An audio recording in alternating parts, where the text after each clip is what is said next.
If you've ever questioned your Netflix subscription, go ahead and hit that like and subscribe button, folks, and welcome back to another episode of Benzinga's Pre-Market Playbook. We roll along with a fairly busy week here. It is Thursday, and we are fresh off some new all-time highs across the market. Where do we go here today? Do we extend that run? Do we maybe pull back? Lots of questions. We're going to get you prepared for the entire session. We got a bunch of news here for you today. Some continuation of stories that we've been looking at. Some are new. And we got a bunch of movers. We got another bird here today. Can you believe it? Hopefully all of you did well with the bird yesterday. Bird was the word yesterday. We'll find out what the word is today. It is Thursday, April 16th, and Benzinga's pre-market playbook for Thursday, April 16th, 2026 begins right now.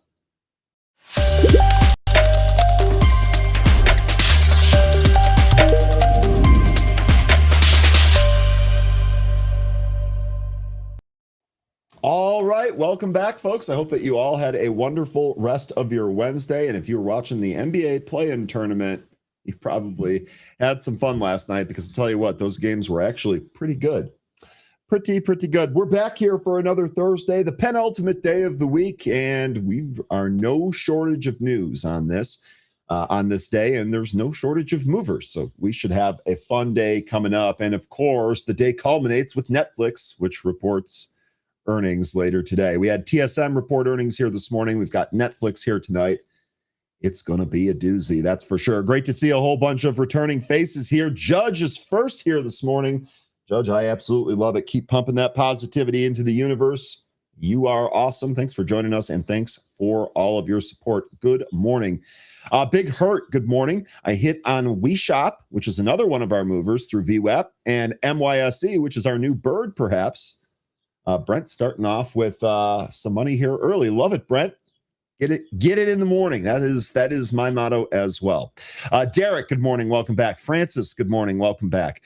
Yes, that girl, good morning. Welcome back. Wiss, it's great to see you. Welcome back. Robert, good morning. Empyrean, good morning. Crispy Biscuit, good morning. G-Cord, good morning. Good morning. All AMC got news yesterday and appears to be positive. I'll let you mess around with AMC. AMC is a trader stock. I'll just be as polite as I can. We'll leave it at that.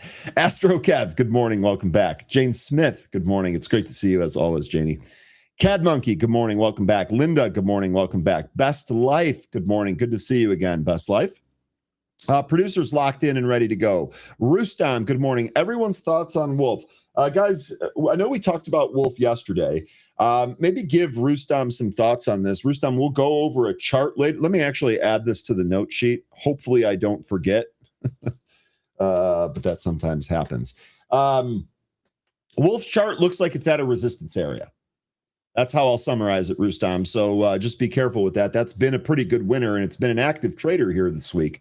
But looks like it's at resistance. So keep those stops tight. Ash CEO, good morning. It's good to see you. Big Dave, good morning. Welcome back. Marionette, good morning. Welcome back. Buffalo by Bicycle, good morning.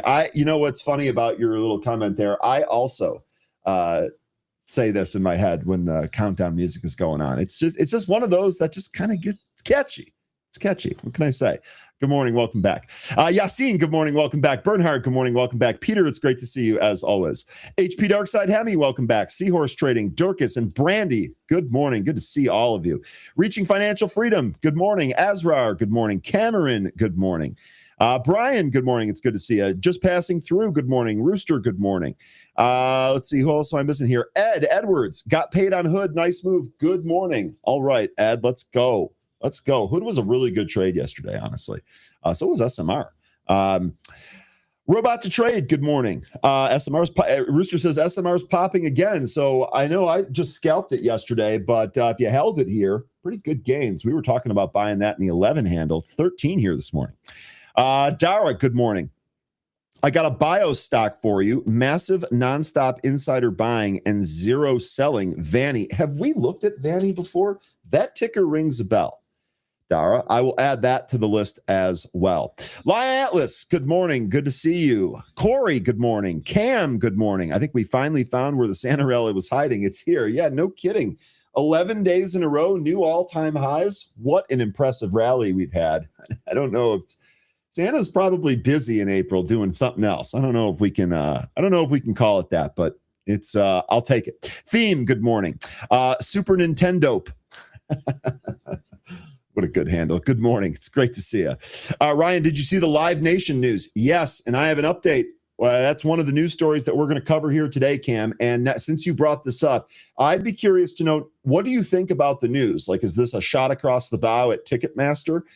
Do you like this news? I don't really go to many live events, to be quite honest with you. I love the seat on my couch for those. So it doesn't affect me in like my day to day, but obviously the stock story is interesting. And then let me know if you like Live Nation as a potential trade in either direction. Lion says, Ryan, we break the wall of resistance on SPY, so technically bull is in control. There's no doubt about that, Lion. We'll go over that here in a bit when we cover the SPY chart. Up 30, good morning. An unpopular truth. All right, good morning, folks. Happy Thursday. Kenneth, good morning. Happy Thursday, folks. Let's go ahead and get started with our stock market today.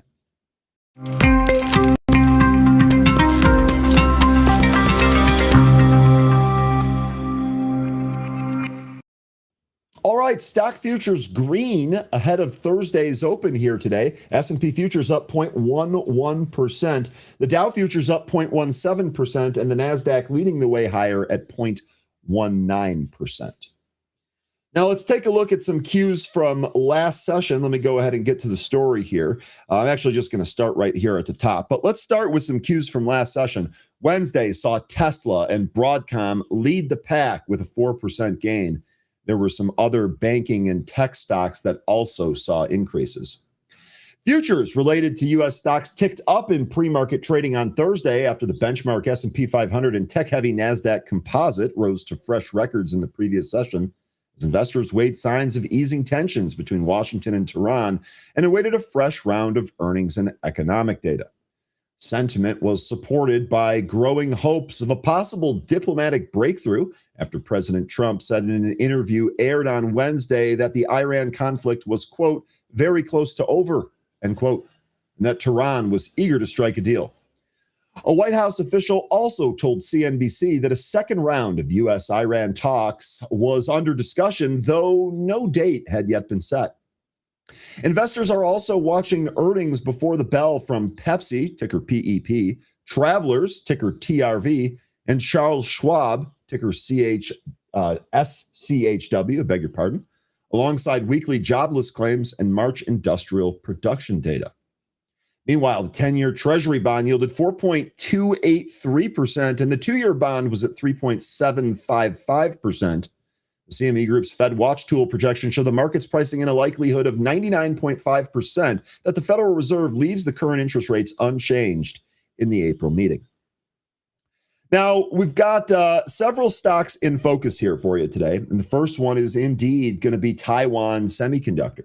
Shares of TSMC, or ticker TSM, they were 0.4 higher in the pre-market on Thursday after the chipmaker reported a 58% increase in first quarter profit, which beat Wall Street estimates. So pretty good report there. TSM, actually, at the last check, TSM was trading down a little bit. Let's see how it's doing right now. TSM closed at 375 yesterday and is currently trading at 370.5 in the pre-market here today. So down about 5 points. The next stock on our list here is going to be Allbirds. And the bird was the word yesterday, that's for sure. Shares of Allbirds, ticker BIRD, extended gains in the pre-market trading on Thursday and were up 387% at 12.14. Now, just to be very clear here real quick, just because this is written a little funny. Allbirds closed at $16.99 yesterday. It was much lower in the pre-market. In fact, it tagged 10.50 or thereabouts. Let's see if we actually got that print, 10.64. It's actually up off of those lows and slightly higher than where it kind of opened there on the pre-market. So it's a little bit higher, but it's actually down from yesterday's close. This is expected after the gigantic run that we saw yesterday, so it shouldn't really surprise anybody. And remember, it said that it was reinventing itself as an AI compute infrastructure play backed by a new $50 million funding round. So we'll see how that shakes out and how Bird trades here today. The next stock on our list is going to be PepsiCo, and the ticker on this one is PEP. It gained 1% in pre-market trading on Thursday as the beverage maker reported Q1 revenue of $19.44 billion versus the $18.93 billion estimate expected by Wall Street. Adjusted earnings were $161. That also beat expectations of $155. So pretty decent report there for the consumer discretionary stock, Pepsi. Tesla is the last stock on our list here. Of course, that's ticker TSLA. It extended gains in its pre-market trading on Thursday after closing nearly 8% higher in the previous session. This was after Elon Musk touted progress on the company's forthcoming AI-5 chip. Another AI chip coming out here, causing Tesla to trade higher. Do we get some continuation today? Tesla just shy of that $400 mark.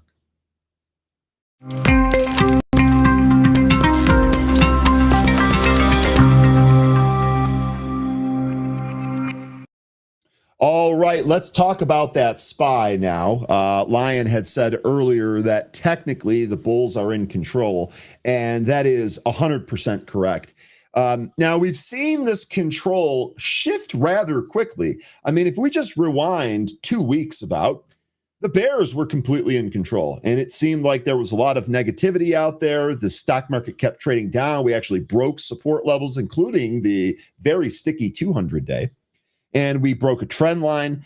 And then all of a sudden, just like that, things turned around and we've had 11 straight days of gains. We actually recaptured the trend line. We recaptured several moving averages, the 20-day, which has been a very indicative of our trend, but also that very sticky 200. We gapped totally above the 200 and the 50. And then we pushed away from the 50. We broke the trend line that was acting as resistance near the all-time highs. We set new all-time highs. And now it sure looks like we are actually pushing up to a resistance trend line. So Lion, while I agree with you, the bulls are in control. This is a move that's happened quite quickly. If I recall correctly, yesterday you were saying that not only you are selling things into the pop to book gains and accumulate dry powder for the next move down, but you were also suggesting that others do that. And honestly, I don't think that's a bad decision. I think if you think there's some more here, maybe you can kind of scale. But I think booking gains after a rally like this, an impressive rally at that, I think that's really smart personally. So good stuff there. As far as what happens next here, remember I had given you an if-then scenario yesterday. If we break this trend line, maybe we go on a little bit of a run here. And if that's the case, I'd love to hear targets of where you folks think resistance would show up next here in the broader market. But also, we might actually find some resistance at this trend line, trade back down and back test the breakout trend line. That would actually be really cool. And if we do that, we might have some more strength for a move higher. Ultimately, if we continue to sell off and retrace some of this move, there's actually a couple of things that would be very important. I mean, the 50-day moving average is basically sitting right where the top of the gap is. There's, of course, a gap below that goes down to about 659, 660. You got the 200-day in there. You got the 20-day in there. You have a previous breakout and support area in there. So there's a lot of, if the market turns around, there are a lot of targets that have been really important areas or levels on the way up and frankly on the way down. So we should have a pretty good roadmap of how we're going to end up trading that. But indeed, the bulls are in control. The trend is your friend. Don't fight it. And if you're looking to position for a reversal, I'm definitely interested in that from anyone here. So that's what I have here with the SPY. A lot of good feels here. We finally broke above that round 700 number. The high print that I have here in the pre-market is 701.99. So 702 break might actually produce some more fireworks once the market actually opens here. All right. No insights from analysts here today. We generate our own insights around here. And frankly, we've been talking about this market every single day, and nothing has really changed yet. However, we do have plenty of other news. Let's go ahead and start here with HIMS. And like I said, we got a couple of stories in here, all on stocks that we've covered before. We'll start here with HIMS. Him and Hers Health, ticker HIMS, shares are trading higher during Thursday's pre-market session after the company backed the FDA's plans to clarify the regulatory status of peptide therapies and signaled efforts to expand access.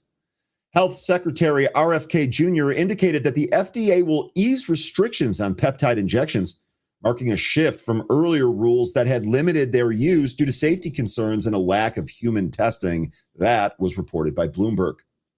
The FDA now plans to review select peptides in July and may remove them from the high-risk list in the interim, potentially opening up a new significant revenue stream for companies like Hims that rely on compounding pharmacies. The company said the FDA's move could shift peptide treatments out of the gray market into regulated channels overseen by healthcare professionals. It added that it is actively exploring ways to expand access in alignment with FDA guidance, with a focus on consumer safety, transparency, and clinical standards. Him and Hers said its medical team believes certain peptide therapies hold meaningful potential to help people live healthier lives. The company is building a broader longevity care model spanning treatments, lab testing, and hormonal health. Separately, Bank of America Securities flagged downside risk to 2026 EBITDA, with GLP-1 contribution expected to decline by about 50%.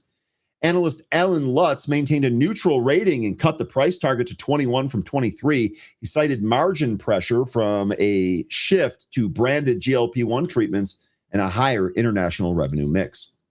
Lutz lowered his 2026 GLP-1 revenue estimate to $516 million from $577 million. He expects 40 to 50% of subscribers to convert to branded offerings. Eucalyptus generates about 90% of its revenue from branded GLP-1 distribution. This could create a 1 to 2 percentage point EBITDA margin headwind over a half-year period.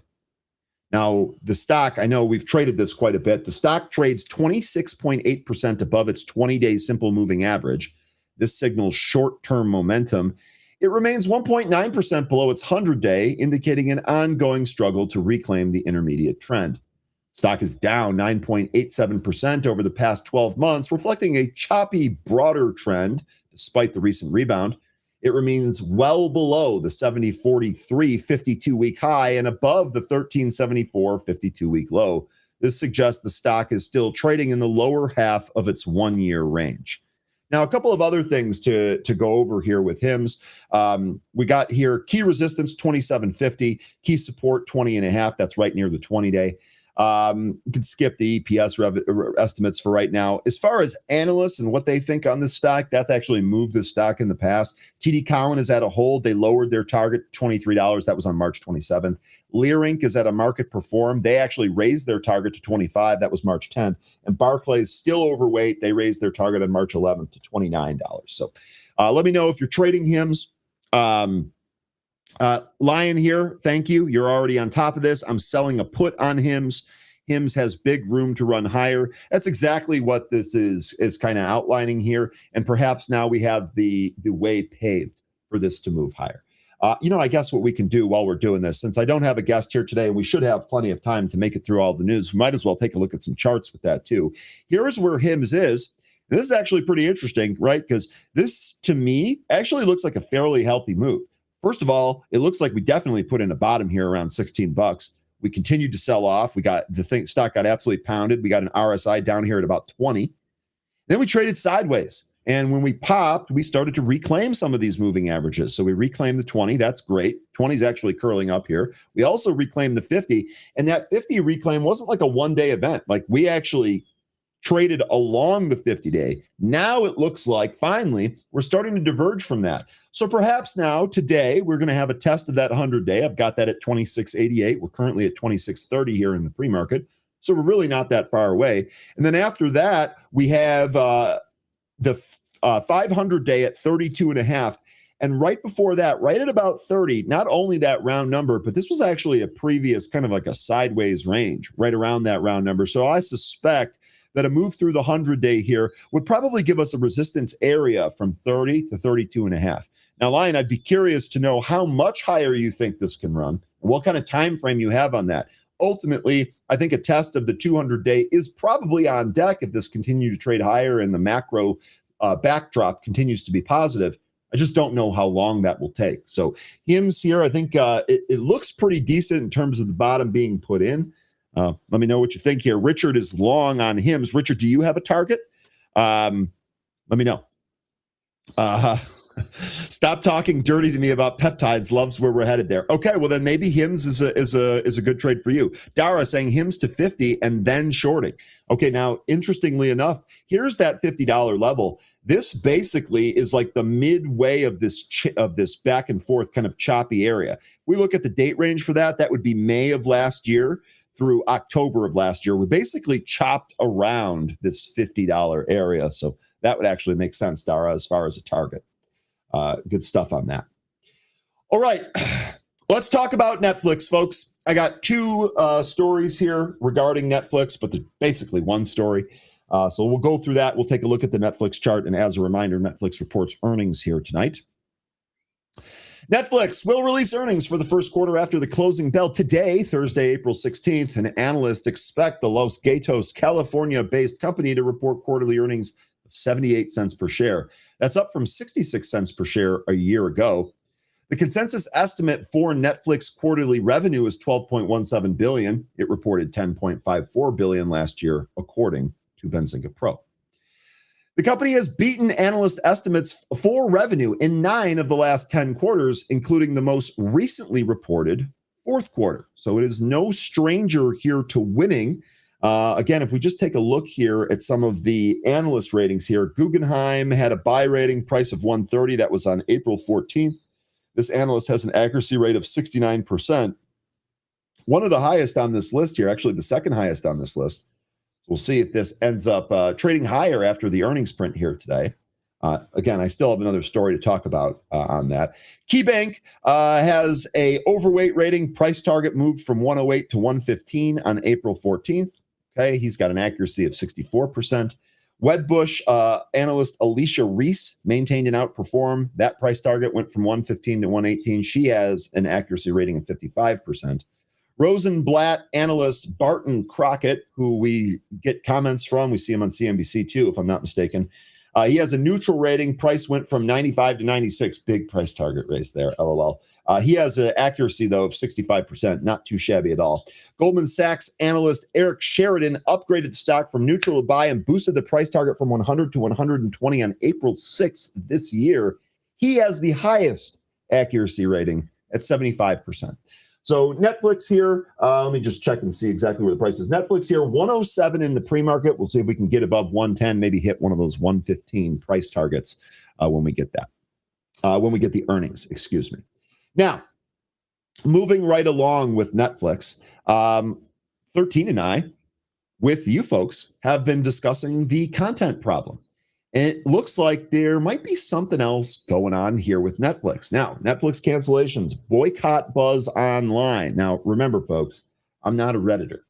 I don't even think I have an account. Maybe I did at some point, but I'm not a Redditor. And so I don't know about some of this online buzz. A lot of that seems to happen on Reddit. But apparently, there is a boycott buzz going on. And we shared some stories the other day about what actors and actresses think of this merger and all of that. So a lot of hoopla going on here with Netflix. Netflix, ticker NFLX, is facing growing online backlash over its rising subscription prices and cancellation calls, even as the streaming giant reportedly benefits from a nearly $3 billion breakup windfall tied to its failed Warner Brothers Discovery deal. Warner Brothers, ticker WBD. Across Reddit communities, users have been voicing frustration over repeated price increases, ad-supported tiers, and shifting content value. Quote, after years of loyalty, I'm out and finally canceled, end quote. That was from one user in a widely shared post on r/cordcutters. Goes on to say, quote, the content isn't even that good. It's getting out of control, end quote. And that was notable. That really kind of caught my attention there because This has been something that 13 has been early on. And I have really kind of, 13's got kids and a wife and a more diverse group of Netflix fans, I guess, or people that enjoy different types of content. As not being a Netflix subscriber, I already kind of thought that the content wasn't all that great. Of course, unless there's NFL football games on it. But it seems like now this entire thought process is picking up a little bit more. Another user added, quote, subscribe when you want to watch something and then unsub as soon as you don't. Yeah, check. I got that moved down. That's actually what I've been doing. On another thread in r/Netflix, one user wrote, quote, about time to say no thank you, end quote. While another user argued that if Netflix had acquired Warner Brothers, it would have likely led to a stock price increase. They pointed out that Netflix's $82 billion offer shows it has strong financial capacity, noted that Paramount Skydance, ticker PSKY, even paid Netflix a reported $2.8 billion breakup fee. The user then questioned the justification for raising prices again.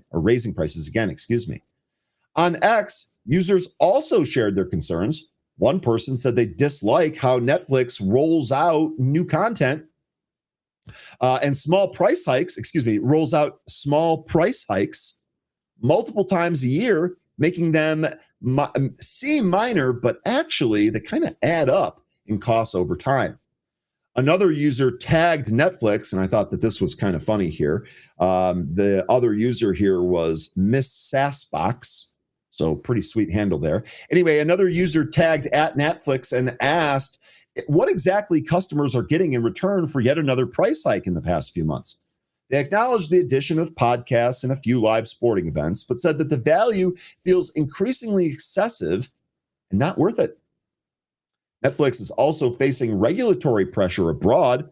A Rome court earlier this month ruled that past price increases imposed on Italian subscribers were unlawful, forced them to offer refunds. In a statement, Netflix said it intends to appeal the ruling, arguing that its pricing practices are in full compliance with Italian law. The debate arrives just ahead of Netflix's quarterly earnings report. Analysts expect Netflix to post quarterly revenue of $12.17 billion, which is compared to the $10.54 billion in the same period last year, according to Benzinga Pro. We'll see how they end up reporting here. The company has surpassed revenue estimates in 9 of the past 10 quarters, so they're no stranger to beating, including the most recent fourth quarter. For earnings, analysts project Netflix will report 76 per share from the first quarter. That's up from 66 cents per share a year earlier. So let me know, folks, what do you think here on Netflix? Do you agree that there's a content problem? Do you think that this is a good trade? I know, Lion, you've been saying dollar cost average Netflix for a while. It seems like you have a long-term time horizon there. And then you went on to say that they'll clean up the mess and be just fine. And I think that's totally possible. I mean, in fact, when it comes to content plays like this, really all it takes is one viral show. I mean, they have another K-pop Demon Hunters or something like that. The stock's going to rip. I just don't know what that is. And I don't know when that's going to happen here. So I understand the dollar cost average there. Jane says, not a fan of Netflix. Too many dark shows. You know, that's funny that you mentioned that, Jane, because I tell you what, there are so many shows about murders and killing and serial killers and just, I don't know why that's content people go after. Maybe it's just me. Maybe it's just me. I don't know, but I like stuff that's not dark. I'm with you on that one. Cam says, lol, Redditors aren't the best company to be associated with anyway. It's probably true, Cam. But nonetheless, we may have a trade on our hands here. Forever 21 Bitcoin says, I get Netflix for free. T-Mobile users get many streaming services for free. Okay. That's good. When I want to watch a sporting event, I go and I pay. I don't go to Twitter and read some angry tweet. Lion, you are a national treasure, I tell you what. You don't go to Twitter. Well, you would go to X for that. And I like the comment there. If I want to see a sporting event, damn it, I'll just go to it. see some pretty cool moments live there. Kathy says, I'm bullish on Netflix. It regained the 200 days. So Kathy, all of this noise, Kathy's just putting it aside and looking at the chart. And I got to be honest with you, not a bad plan. The charts have really kind of told the story. Let's really quickly take a look at the Netflix chart while we're having the discussion about it. Here's my big concern. Izzy also said, I hope they missed to buy more. Okay, Izzy, let me ask you, do you have a retest level that you really like? Do you want to see this back down at 75? Are you willing to add earlier than that? I mean, it's $107, so 75 is 32 points away. I don't know that we'll see that again. Let me know if you have a level that you like it at, though. Here's my big concern, and you can see it right here on the daily. It actually looks a little bit more apparent on the weekly, too. It's possible we are trading into a head and shoulders here on Netflix. Yes, it's a little bit janky. The head looks a little kind of off to the side there, and we'll see what happens with this right shoulder. But we're basically at the 50-day possible head and shoulders formation here. Now we got earnings tonight, and then we've got some of this, I guess we'll call it online backlash. Is that fair?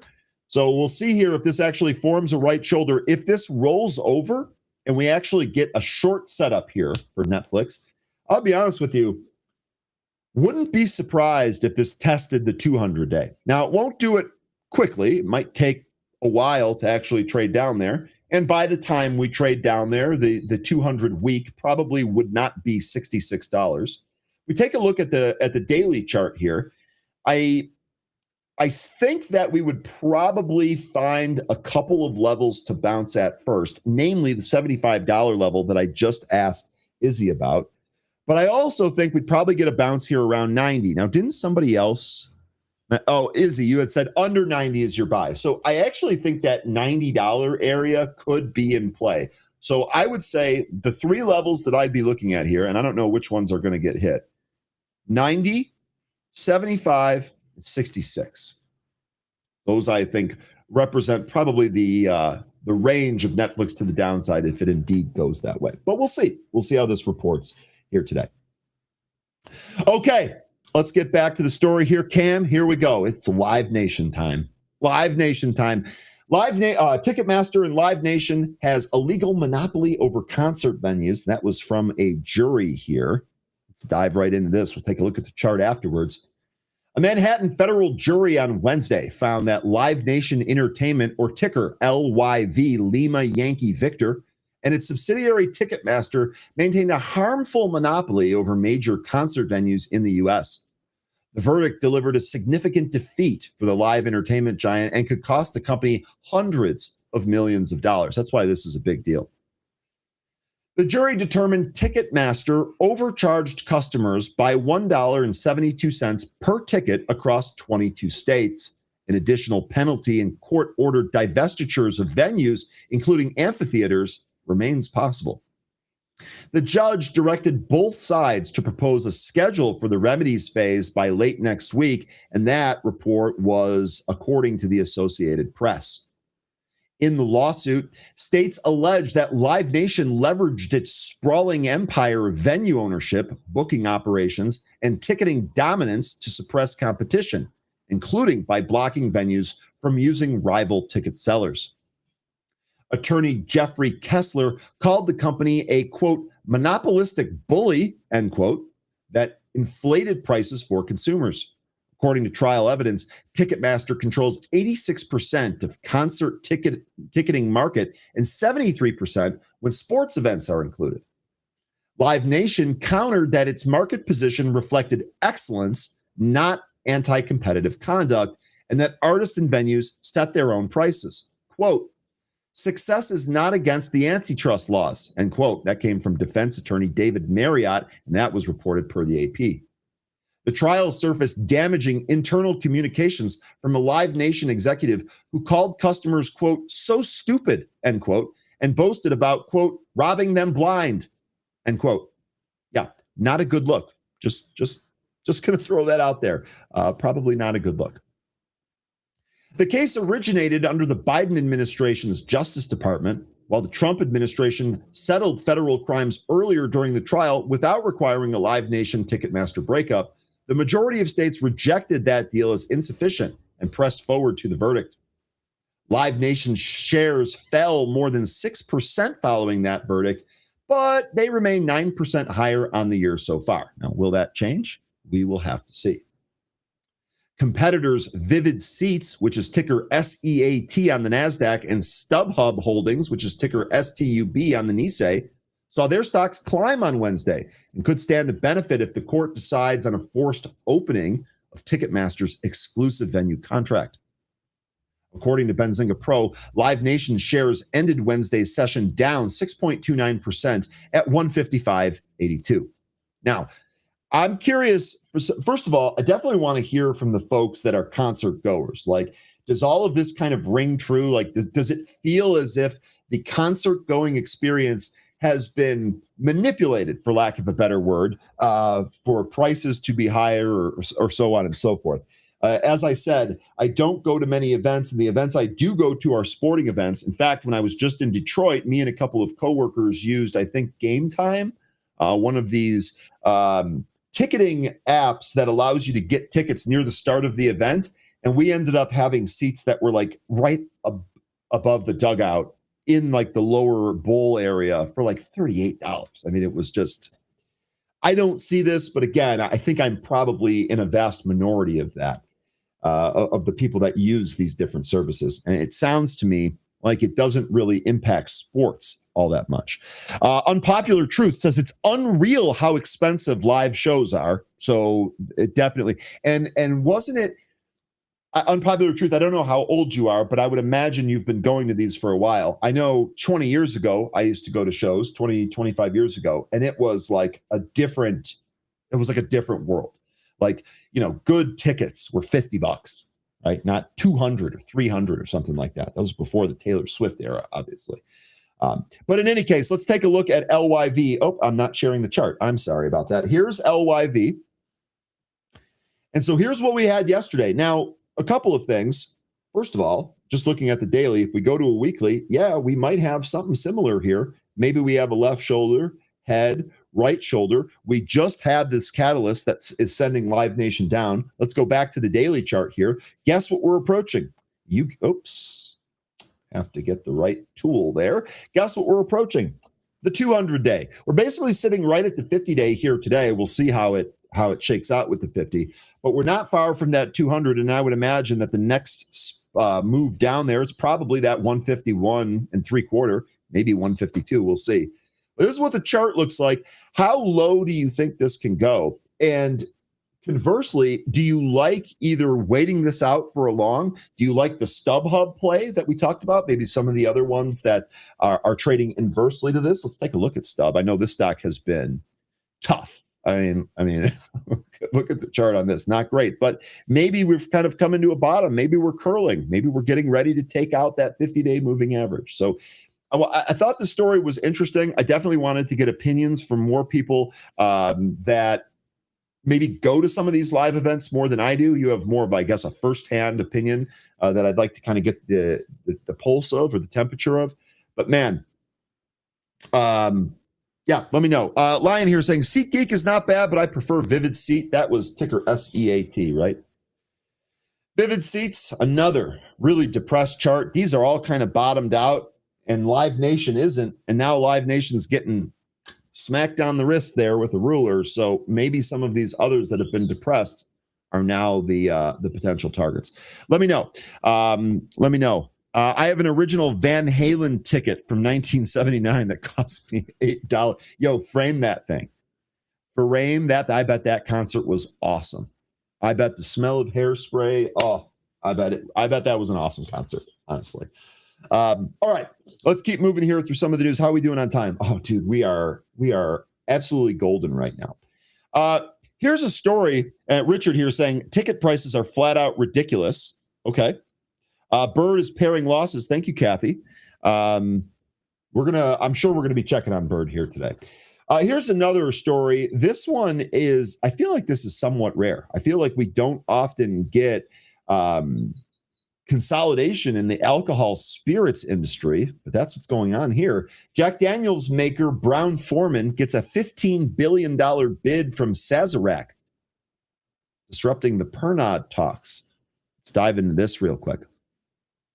Spirit Group Sazerac has reportedly put forth a $15 billion acquisition proposal for Brown-Forman, which is ticker BF, potentially disrupting the merger plans of the Jack Daniel producer with the French liquor giant Pernod Ricard.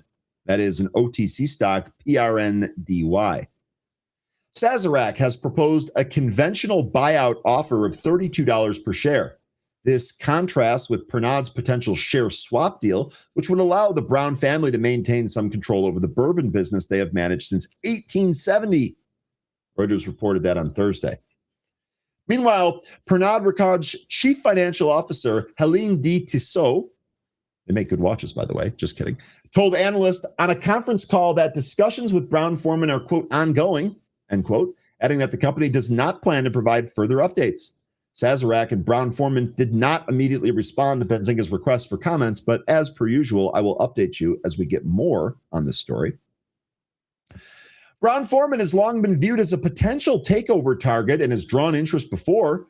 The merger talks come as declining U.S. alcohol consumption driven by health trends, GLP-1 drugs, and rising cannabis THC alternatives has pressured sales.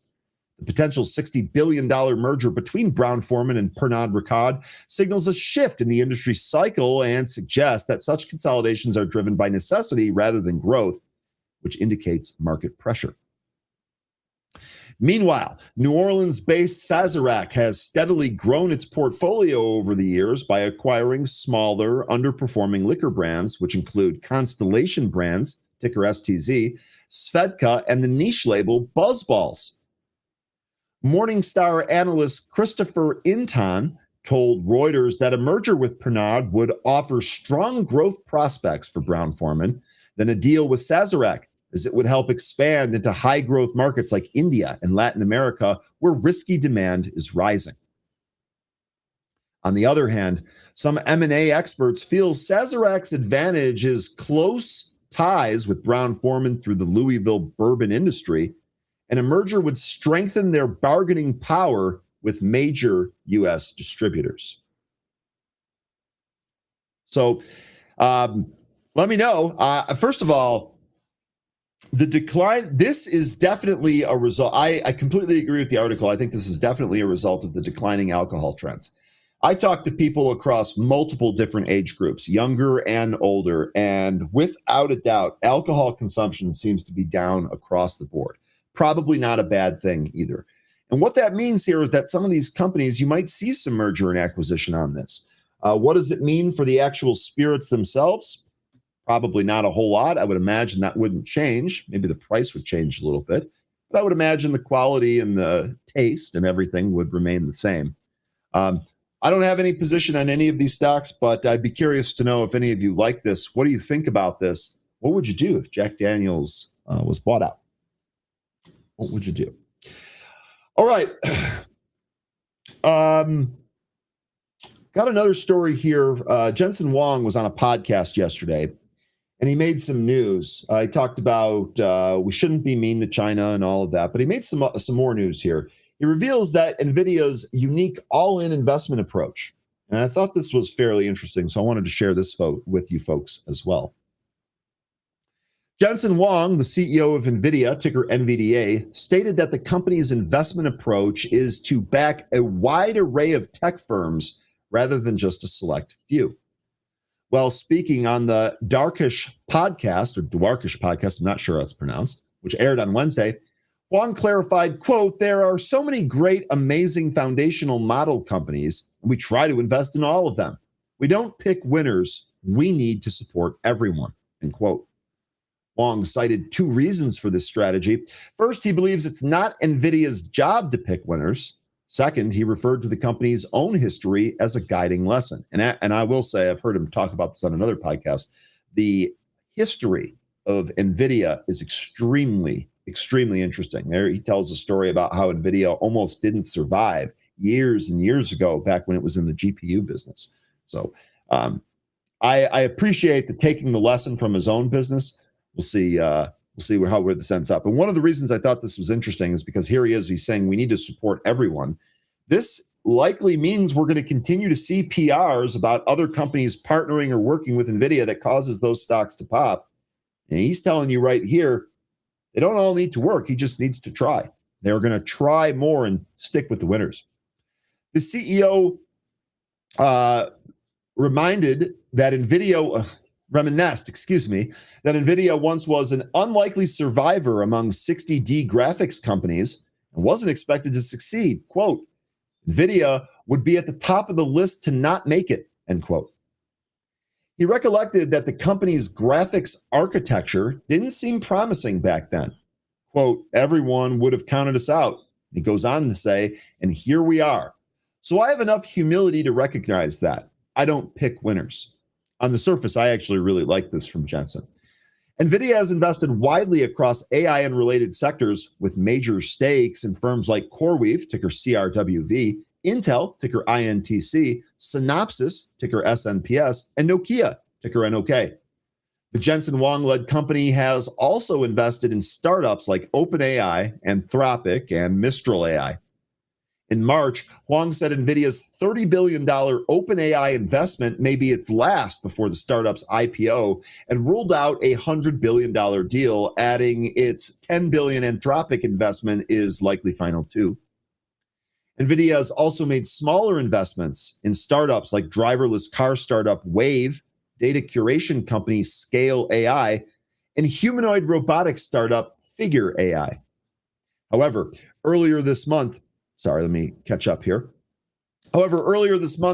categorically denied rumors about acquiring a PC maker, despite speculation leading to a spike in stocks of potential targets like Hewlett-Packard Enterprise, ticker HPE, and Dell, ticker DELL. So I thought this is good for us. This is good for us. This is going to mean that some of these small cap companies that we may or may not heard of are likely to see more action here. And it's more effective for us to trade some of these movers than trading some of these private companies like Anthropic or OpenAI, where we can't actually buy and trade them. Okay. Let's see here. All right. Last story here, and this one is on the silver market. I know you know what? Let's actually go really quickly to these charts. Let's check the SLV chart before we dive in here. This is what it looks like. Obviously, we had the meteoric rise. We've had the retrace, and now we're having kind of a sideways trade in here. I think the notable thing for me, shout out to Glenn if you're out there so far, Glenn. But one of the notable things for me is that this has really kind of swung back and forth between some of these fib levels, namely the 0.5 level and the 0.786 level. It's really kind of oscillated back and forth. And I think there's going to be another trade here, but I think that, especially for quick trades here, I think kind of letting this settle probably a good thing. Line here says silver is bullish. I would be bullish on some of the metals too, especially with the AI thing, less about the inflation and all that, more about the AI here. But let's actually talk about the story. Let me cue this up here. All right. The global silver market could remain undersupplied for a sixth consecutive year despite a fading demand. The latest report from the Silver Institute shows a 2% decline owing to high prices pressuring the key consumption segment. Still, the organization expects a structural deficit to widen 46.3 million ounces at 1.1 billion demand. Higher prices are the primary driver of demand decline. On the consumer side, jewelry fell by 8% in 2025, and the Institute expects the trend to continue. India remains a particularly exposed market as record prices erode affordability. Silverware demand remains under pressure, even at a 4-year low. Meanwhile, industrial demand, the largest consumer of silver, is also softening. After 4 years of growth, it declined by 3% in 2025. The Institute expects it to continue falling in 2026, and solar panel manufacturers look to reduce silver use or find ways to fully replace it. The solar weakness has outweighed supportive trends in other sectors, such as electric vehicles, data centers, and power infrastructure. Still, as average silver prices rise, investment demand provides an important counterbalance. Coin and bar demand rose by 14% in 2025 and is expected to jump a further 18% in 2026. Ongoing geopolitical uncertainty and macroeconomic risks continue to drive strong investor appetite for these precious metals. Supply growth remains constrained. Higher output in Latin America drove global mine production by 3% in 2025, but expectations for 2026 remain broadly flat. Production faces grade-related and operational pressures across key production regions. Meanwhile, the cartel-related incidents in Mexico, the largest individual producer of silver, aren't helping the cause. Although recycling remains a promising growth alternative, it faces capacity constraints and limiting its ability to offset other areas. This persistent deficit is already having visible effects. Falling above ground inventories, significant metal movement between trading hubs, and a late 2025 liquidity squeeze all contributed to significant price volatility. iShares Silver Trust, ticker SLV, that we just looked at is up 9.26% year to date.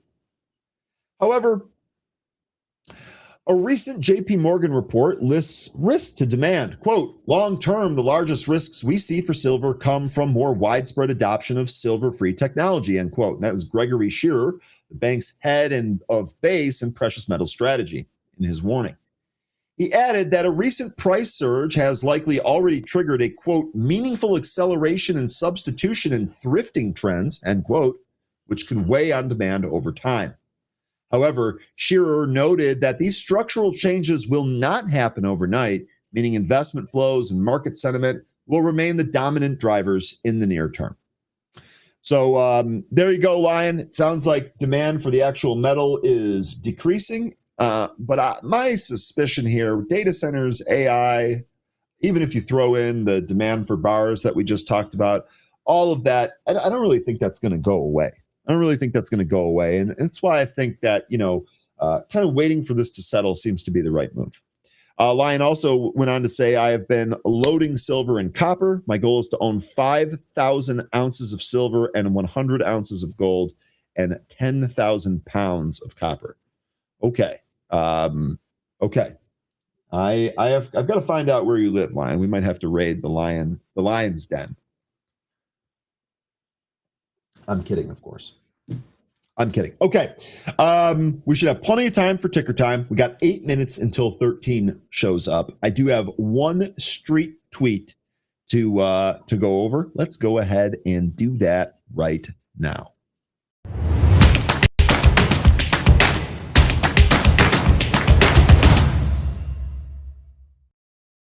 All right, your street tweet today. Thank you, producer. Your street tweet today comes from the automated Bloomberg terminal account called Walter Bloomberg.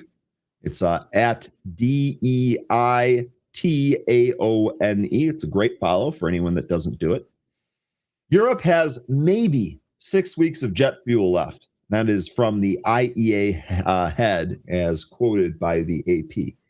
So the reason I'm bringing this up is because one of the things that we've been talking about, the most important thing with this conflict as it pertains to the market, that is going to be the duration of the conflict.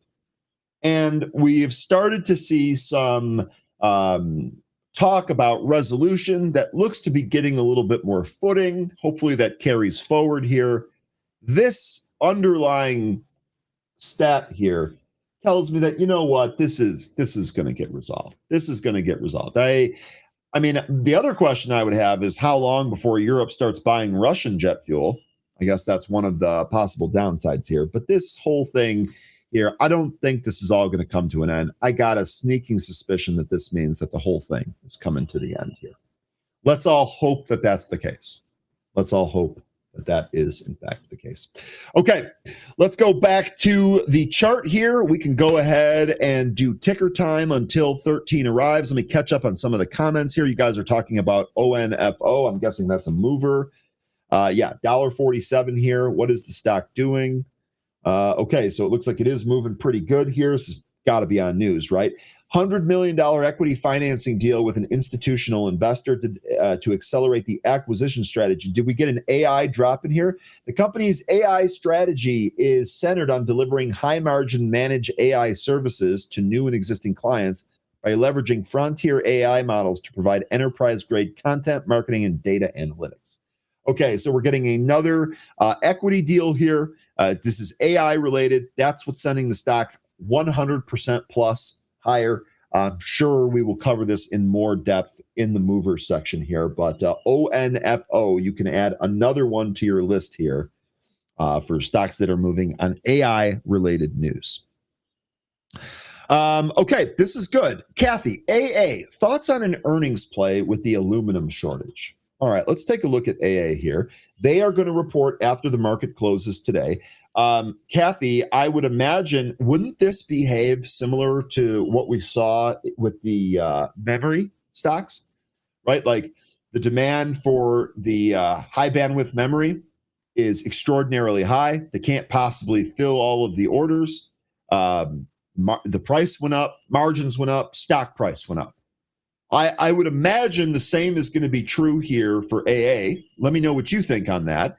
I would imagine also with I know we're talking about a shortage here, but I don't think the demand for aluminum has gone anywhere. I don't know what it is off the top of my head. I guess I'm just speculating here, so check me on it. But I'm thinking about all of the stuff that's been used up in the recent military conflicts. I'm thinking about AI, data centers, chip. Aluminum is going to be used in all of that.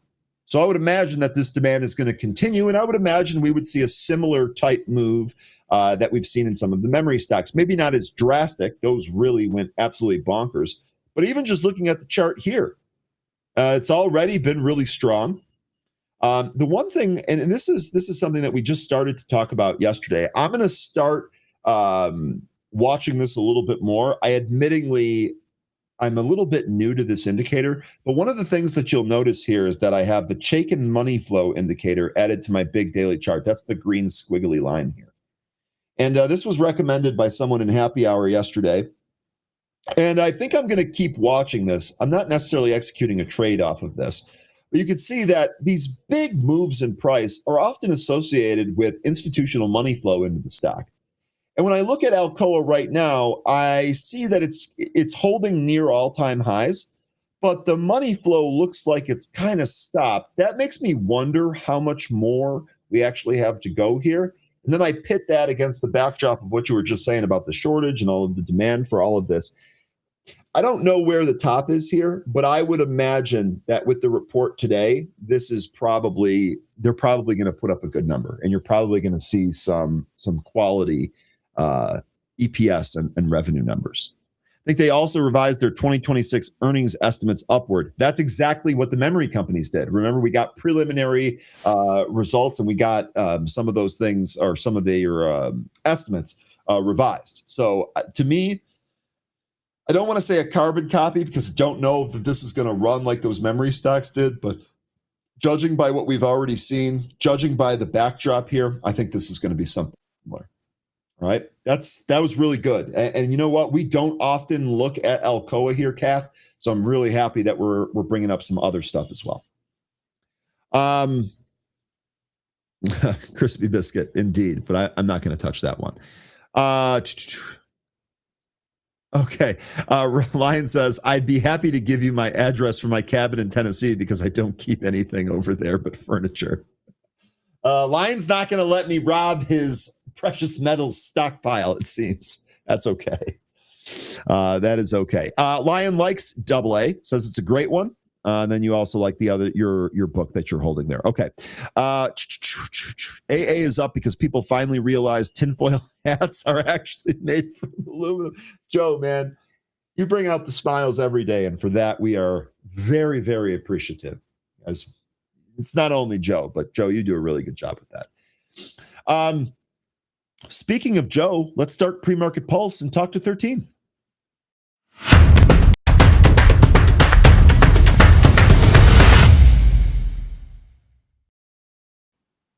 Good morning, buddy. How you doing?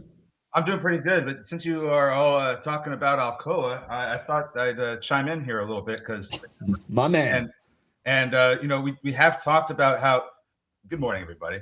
We have talked about how Alcoa is selling, or is basically a part of the AI theme, because they're selling some of their sites where they've closed or idled aluminum smelting sites for conversion into data centers. They're selling 10 of them.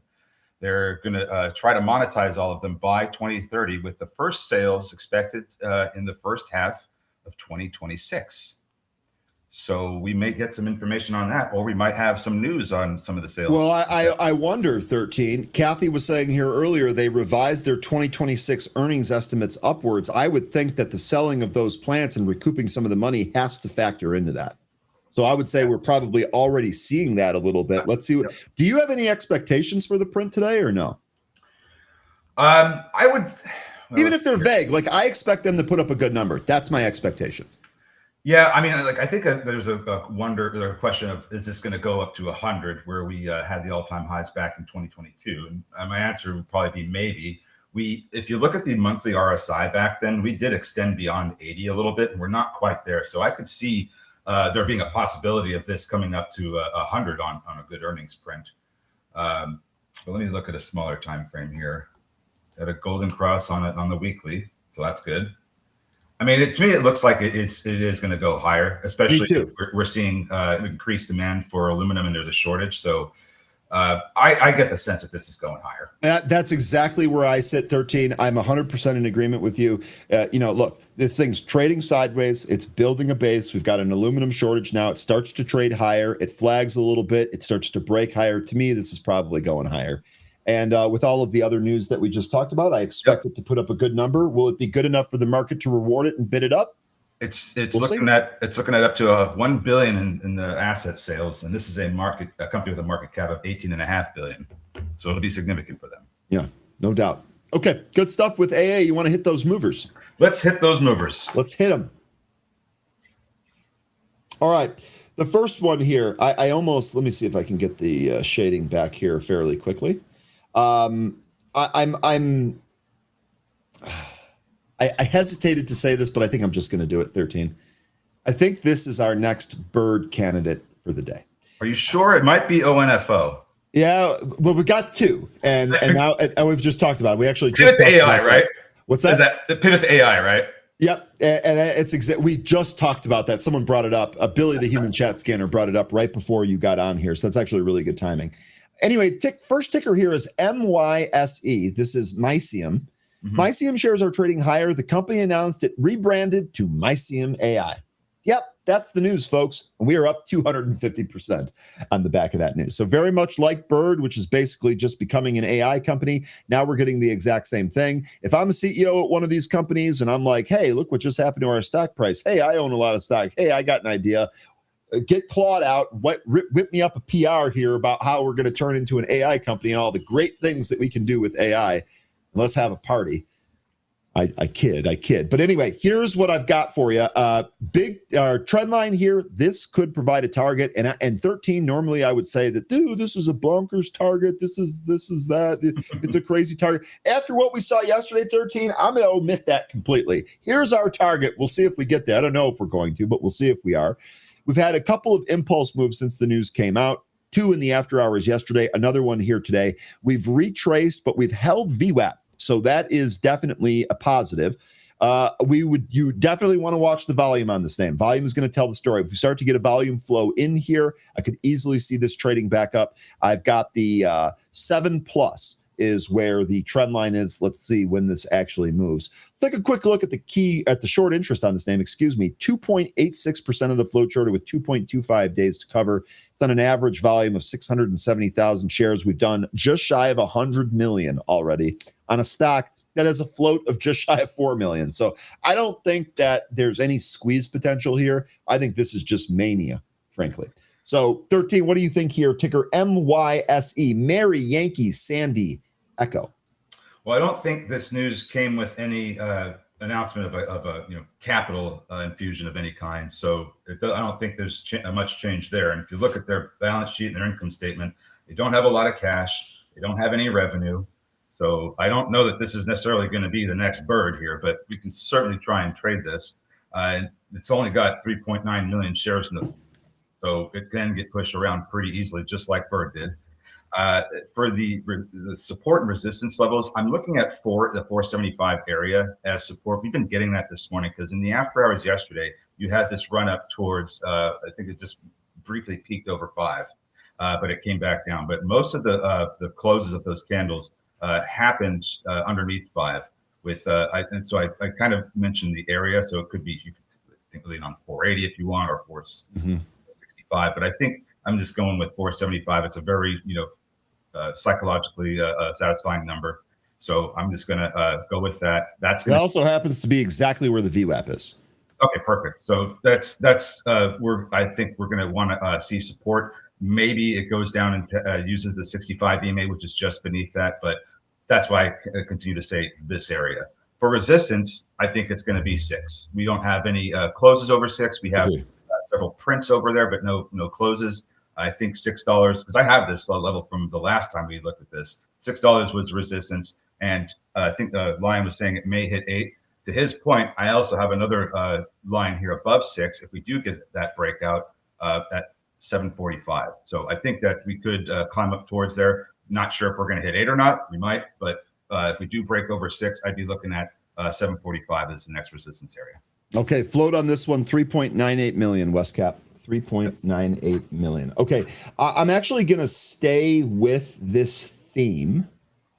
So I'm going to skip WeShop, but we'll come back to it. Okay. Next one here is going to be ONFO. This is the one that you teased a little bit. We're going to do BTOG next because we're going to keep these kind of thematically together. This is on Folio Holdings, and you can see that this stock was a penny player and ripped over 100% up to 160. Now it's retraced some of that move. It's holding higher here by about 68%, 65%. It's moving around here. But here's the news. Onfolio signs a $100 million equity financing deal with an institutional investor, and that is to accelerate the acquisition strategy. Now, if you actually look into this PR, it says this facility is another tool in our growing capital toolkit that gives us more optionality, to move aggressively on acquisitions.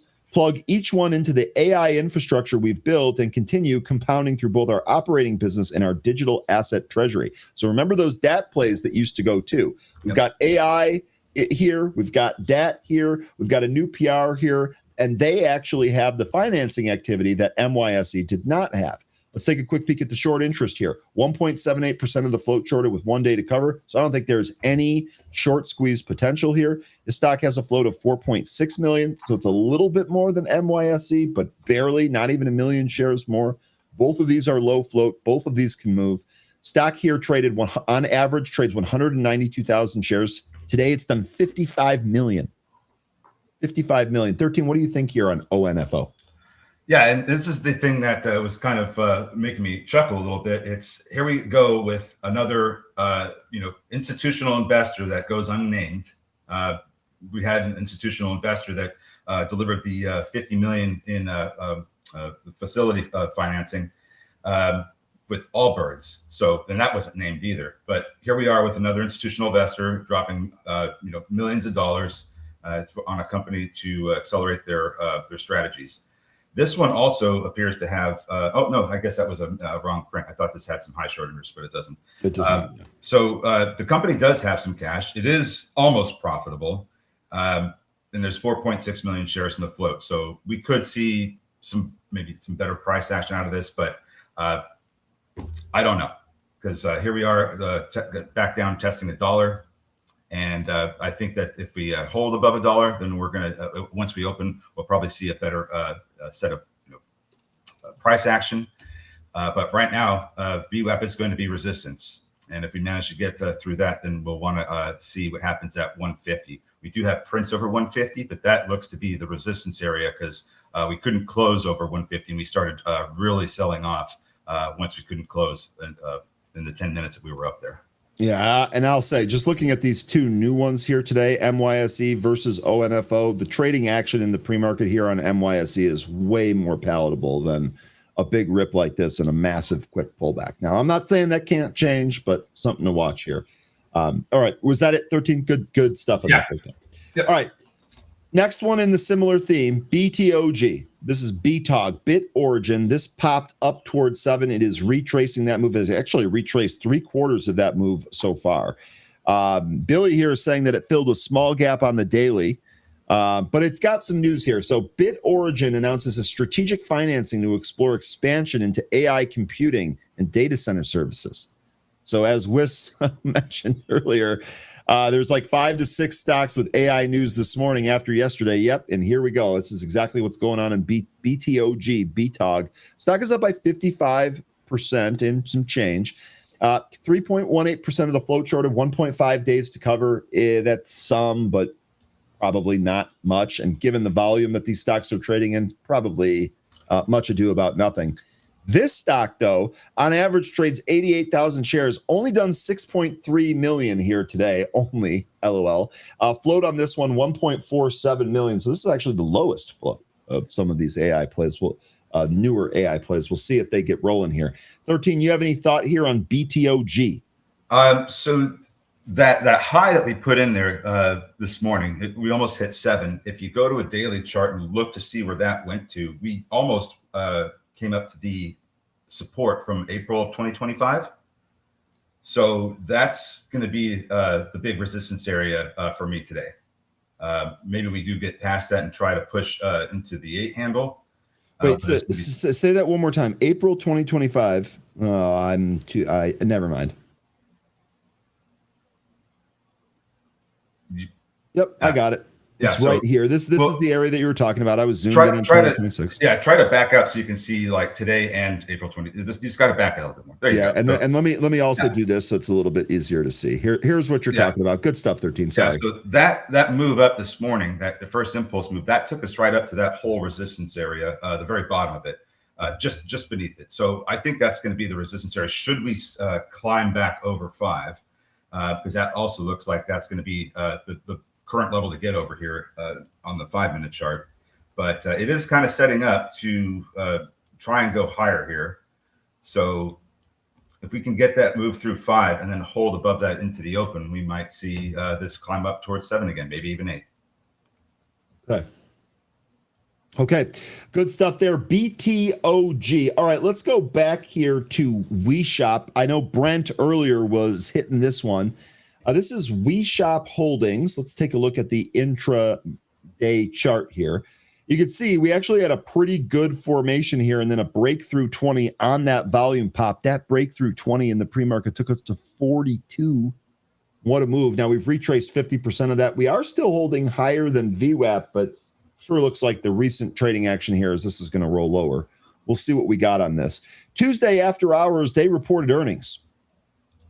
So I know it's Thursday at this point, but they reported earnings and had their conference call, and it looks like this is just kind of a delayed reaction to it. Let's see if there was anything else in here that I may have missed. Nope. Doesn't look like it. So, okay, quick peek at the short interest on this one. I don't have anything. I have a total of 56,000 shares held short. That's not a whole lot. I don't have a float reading. 13, I'd be curious if you have one. 12.5. 12.5 million? Mm-hmm. Okay, so this is not high short interest at all then, and it wouldn't be high days to cover either. On average, trades 139,000 shares, done 17 million here today. What do you think on this one, WeShop? I didn't see that there was any news on this, so I think that this is just moving on the whole risk-on sentiment that we've been seeing over the past couple of days. I think when I was looking at this, let me go back to it here.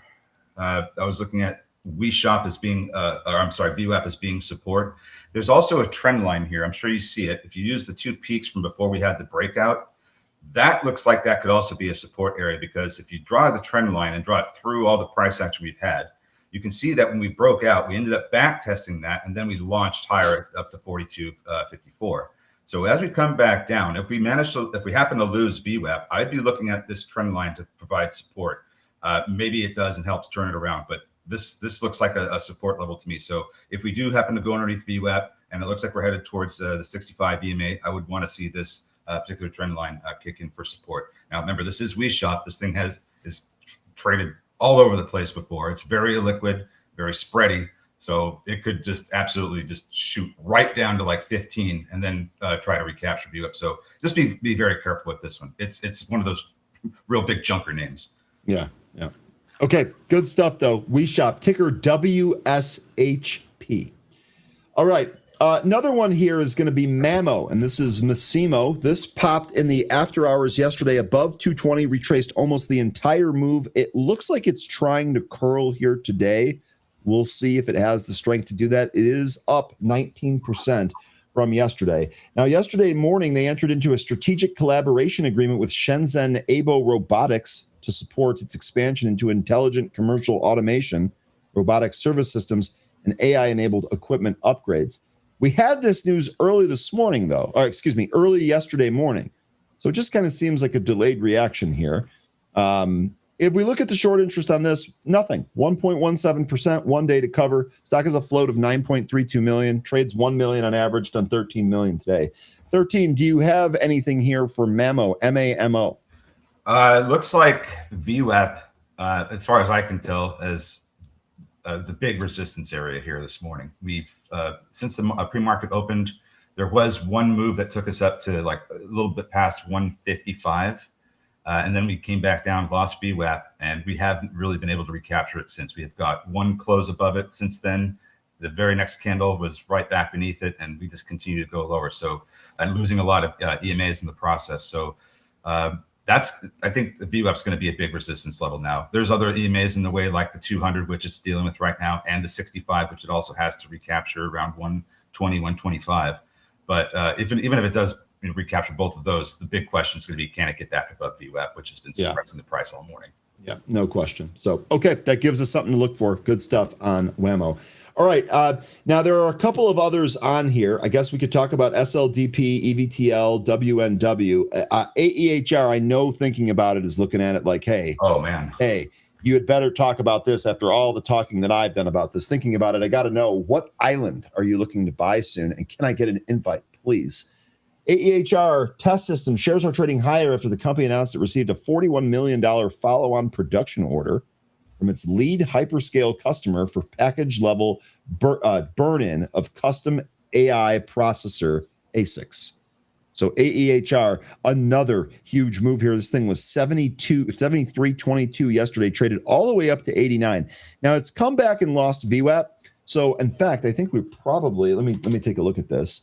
Yeah, we had a fair value gap earlier here in the morning. That's already been hit, so I don't really see any fair value gap for a potential trade here. I will say that the seasonality on this is actually still bullish. So I know it's moved quite a bit recently. Shout out to any of you that are in this. I feel like we were talking about that. I feel like thinking about it was pounding the table recently on this at like $40. This thing is 83 in the pre-market here today, so it is more than a double. Just an absolute huge move here. I wouldn't chase this move as far as like a swing or anything. Grats if you had it, but this one should absolutely be in play here today. Taking a quick look at the short interest, 13.73% of the float is shorted, 2.7 days to cover. On average, it trades 2.1 million shares, done just about a million here today versus a float of 29.7 million. 13, what do you think of this absolute monster? Every time I look at AEHR, I'm immediately thinking of the other one that we looked at, Keys, because I think that sometimes they're not exactly in the same space, but very, very close. They do testing of different components, semiconductors, for automotive, compute, lots of different testing. So every time that you bring up AEHR, I always look at Keys to see if we're getting any movement with them. So because I think there could be a relationship trade there. So I'm always just going to bring that one up. But as far as AEHR systems goes, looks like it's this upside moves. This momentum has, I want to say, like it started to slow until this morning, but we are pretty extended here, and we'll see what the RSI looks like once we open. But I expect this to be pretty close to 80, if not over 80, with this move up here, beyond 80.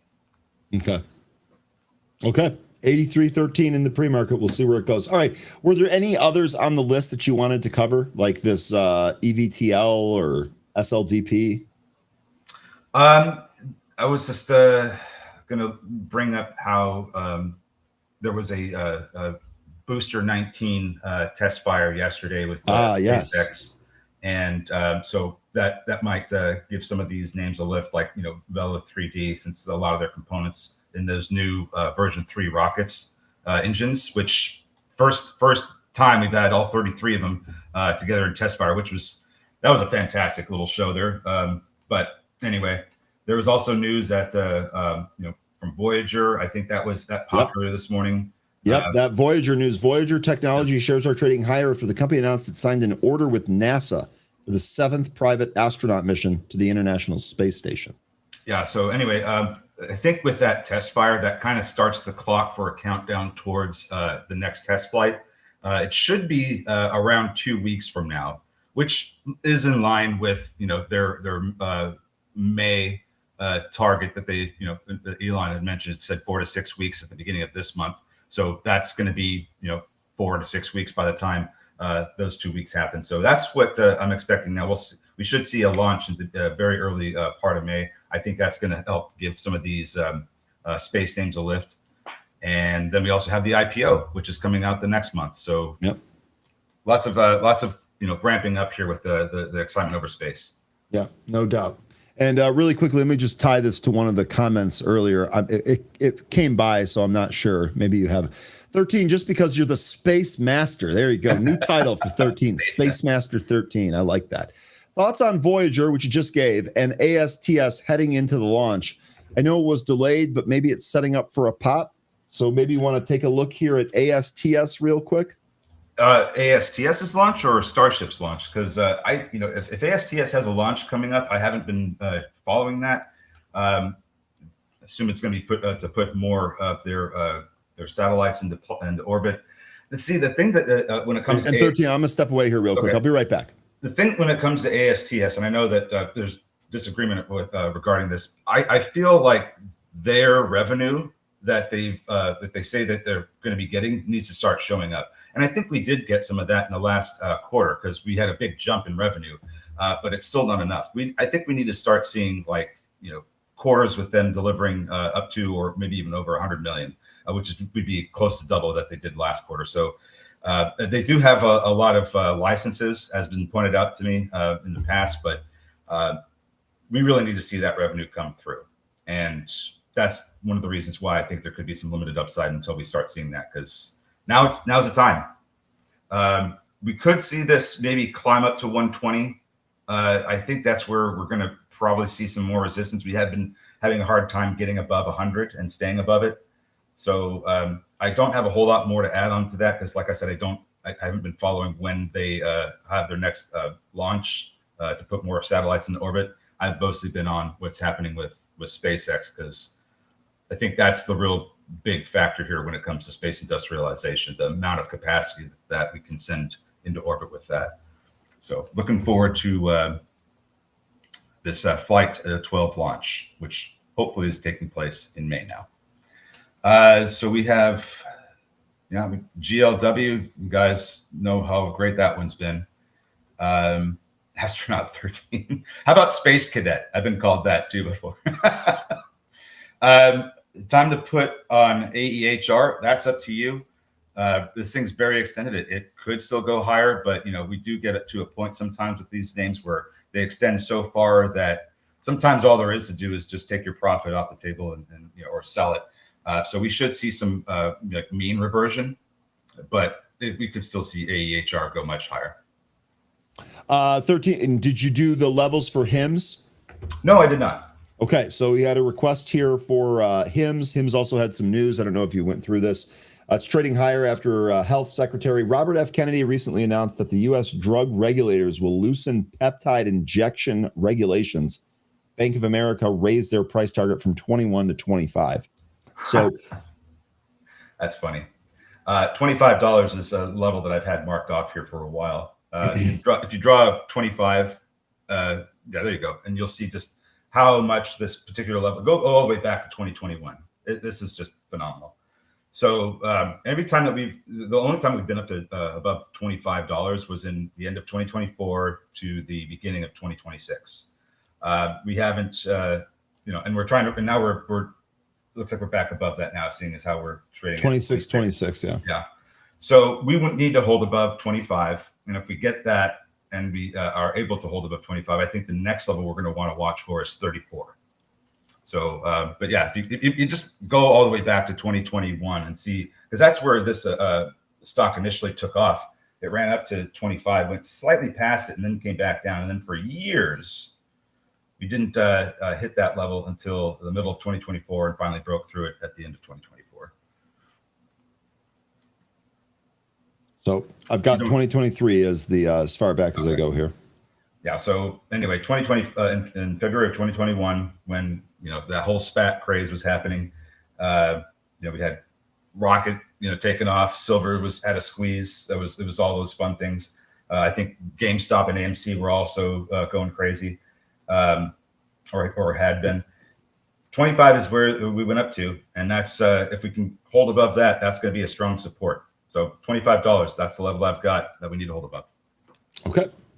All right, good stuff. All right, had a couple more. We're going to roll through them now. Rustam, I hope you're still there. I hope you are still there. Here's Wolf. Rustam was asking, what are our thoughts on Wolf? This has been a huge mover recently, but I got big concerns about this trend line here. We basically ran into resistance. This trend line originates back at midway through 2024, and we've pounded it a few times and come back in here. So I'd be looking to see, $20. You want to look at $20? Sure. I actually have the trend line at 20 and a half, thereabouts. But to me, this looks like a resistance area. So maybe we get a back test here, maybe 18 or so. 1750, a better level there for you. There you go, 13. I think what you're about to say is it's going to probably come off of the resistance here on this trend line, find support down around 1750, like I was saying. And then we get the next move up. And on that next move up, which can't really say how long it's going to take, but on that next move up, we should see a move through the trend line. So your key levels here, 20 to 20 and a half, and then also 17 and a half to 18 on the downside. That's what we would be looking at here on Wolf. And it'd be a great mean reversion too, because if you look at where the 20-day SMA is, by the time that comes down to about 1750, maybe it dips underneath it, that moving average is coming up to support. So that would be a really good scenario that we would like to see play out, is this coming down to 1750, maybe slightly underneath it, finding support. And when it turns around, the next move up takes it through the trend line here. Okay, really good stuff. Now, another one, and someone was mentioning this yesterday, and I apologize because I can't remember who it is, but Merlin got mentioned here. Was this Jay? I think it was Jay, yeah. I think it was Jay that mentioned this yesterday and mentioned it again here today. Merlin shares are trading higher, possibly in response to the Secretary of War Hegseth and Chairman of the Joint Chiefs of Staff press conference at the Pentagon. Also, Roth Capital maintained a buy on the stock and raised its price target from 15 to 25. So here's Merlin. Here, let's start with the daily chart. This is a fairly newer issue. You can see that we're basically right back up to that resistance. I tell you what, a breakout here I think might be a little bit wild. Jay, I'm sorry. I know your comment is much higher here. I can't really find it. If you wouldn't mind repeating yourself here on what you have for Merlin, that would be awesome. But this was another one that was suggested.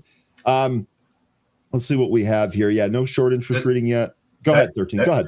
2025 high from October. Draw a trend line through the March 2026 high. We just broke over this trend line. If we come back in, we're going to want to see support on this trend line. So the March. You do not have a whole. How does my chart have been? I don't know, but it's a new SPAC. So this is a SPAC with huge short interest per J. So. I don't have an answer for you, 13. I wouldn't rack your brain on it though. But anyway, high short interest, new SPAC. This thing's trying to go higher. It's up 20% here today. So we'll see what Merlin does. This was a former SPAC, is what you're saying. That's what Jay said. Oh, okay. It's a SPAC with a huge short interest. Yeah. Okay. Merlin, and then you folks are mentioning Ondas, close to my heart. It's nice to see Ondas trading back up. I know there was a little bit of worry here. Here's what the daily looks like. 13, I'd love to get your opinion on this now that we've kind of changed a little bit.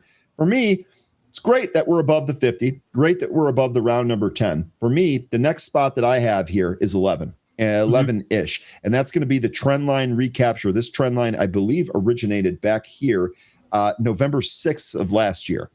And this is a support trend line that we broke. If we can get back above this, I'd feel real good about this. I would say, looking at this here, I would say 11, 12, and 15 are probably my next key levels to the upside. What say you, 13? Yeah, I think that those are the same levels I'd be looking at too. 12 certainly. We've only had one attempt to try and recapture that since we lost the level back in January. I think that we're going to maybe see some resistance trying to re-enter that trend or recapture that trend line. You have the trend line. I've actually made a parallel channel because I wanted to make sure I had the top end marked off, and the parallel channel is pretty spicy. So if we're gonna re-enter this channel here, gonna need to see some probably need some pretty good volume. 11 may initially be a site of rejection. I don't know that the first visit back up here we're going to see a recapture. Basically, Yeah, it might take some time. Okay, good stuff there. One more thing here. We're open. God, there was a comment. Oh, Westcap saying, where are you guys located? Are you in the U.S.? Yes. So Benzinga as a company is headquartered in Detroit, Michigan. I am located in the Chicagoland area, and 13 is in, I think, the Dallas area. No, I'm in Houston. Houston area. I'm sorry. I always get it wrong, 13. It's not an insult, I promise. I promise. All right, we're open, folks. Let's take a look at some of these movers here, shall we? Well, ONFO trying to climb away from the $1 area. I see a seller at 135. AMD just hit the 52-week high. Nice. I'm looking for 300 on that one. Doesn't seem like we are actually seeing a potential triple top if we can't get through here. ONFO right to the VWAP here. We'll see if it breaks out from this VWAP. 126, 127. Looks like there's a seller walking it down right as it tested this area. Boy, they just took all of that stock. And here it goes through the VWAP. Boy, I'll tell you what. I'm not in this, but that was pretty good right there. ONFO, 134. And we're going to halt. And we're going to, 133, and we're going to halt. All right. Yippee-ki-yay. That was a good trade there. Let's see what else we can find. By the way, you folks that were talking about Nike, Lion, I'm surprised I haven't heard seven or eight victory laps on this. Nike's actually been higher since we talked about that from its move down here. We were talking about maybe dollar cost averaging this. I had a couple of news stories about Nike. This is actually higher again here. So that insider buy looks like it is floating that higher here. The two insider buys, excuse me. So Myzium is still trying to push higher here. We Shop, sorry for interrupting. We Shop also halted to the upside. Let me go to MYSE. MYSE trying to push higher, not having a great time with it, coming down to that support area we were looking at, the 475. Nasty VWAP pull here. Yeah. All right. Yeah, that's a pull through VWAP, and it is still pulling, folks. This is a graphical representation of why buying a knife is difficult.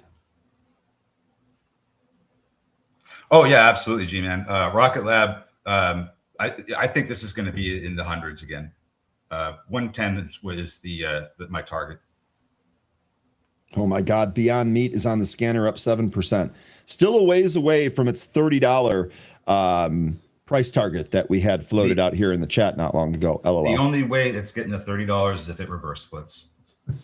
That's a good point. Because here's the thing. If it ever does get up there, that market capitalization will be higher than a lot of other well-established food companies. So I just don't think it's possible. Yeah, I'm with you on that. Tesla here after its nice day yesterday. This is pulling back. I wonder if this is profit taking. My wonder here, 386. Where's the Tesla buy spot for a quick trade today? Thinking about it, mentioning NMTC, Moon. NMTC, Nancy Mary Tango Charlie.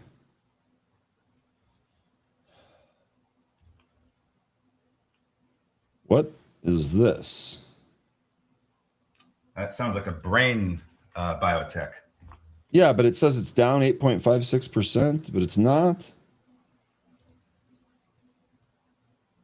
This is halted. No, I don't know what this is about. You'll have to fill us in here, thinking about it.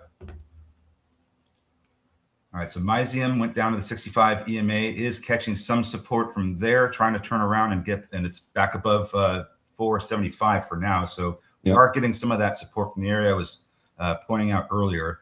Now we're going to want to see this recapture VWAP. Bird here looks like this on day 2. This down 23%. So some of these movers here, folks, when they're done, just be done with them.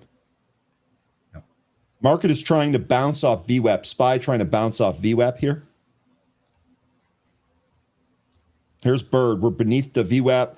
I would say Bird 1050 is going to be your pre-market low.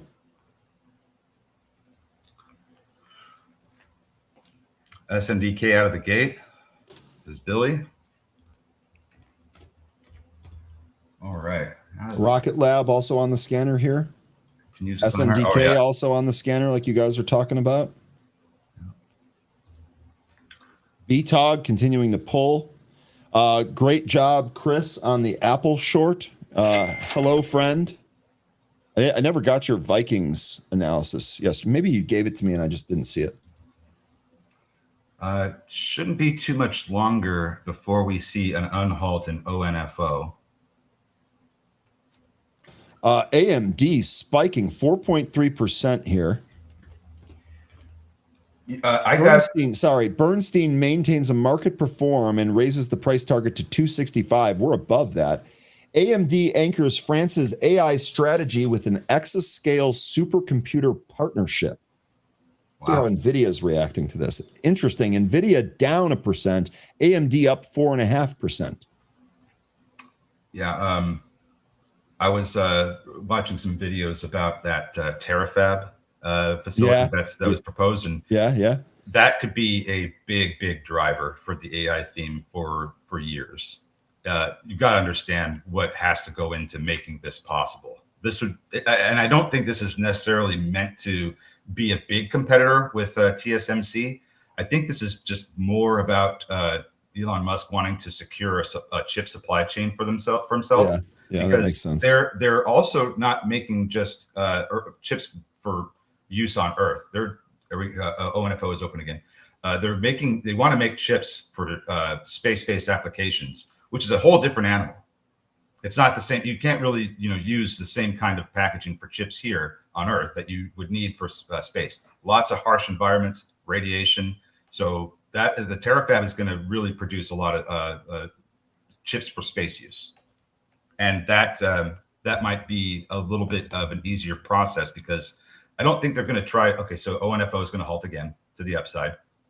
Sorry, I was looking at TSM while we were talking about that. Let me put ONFO on screen here.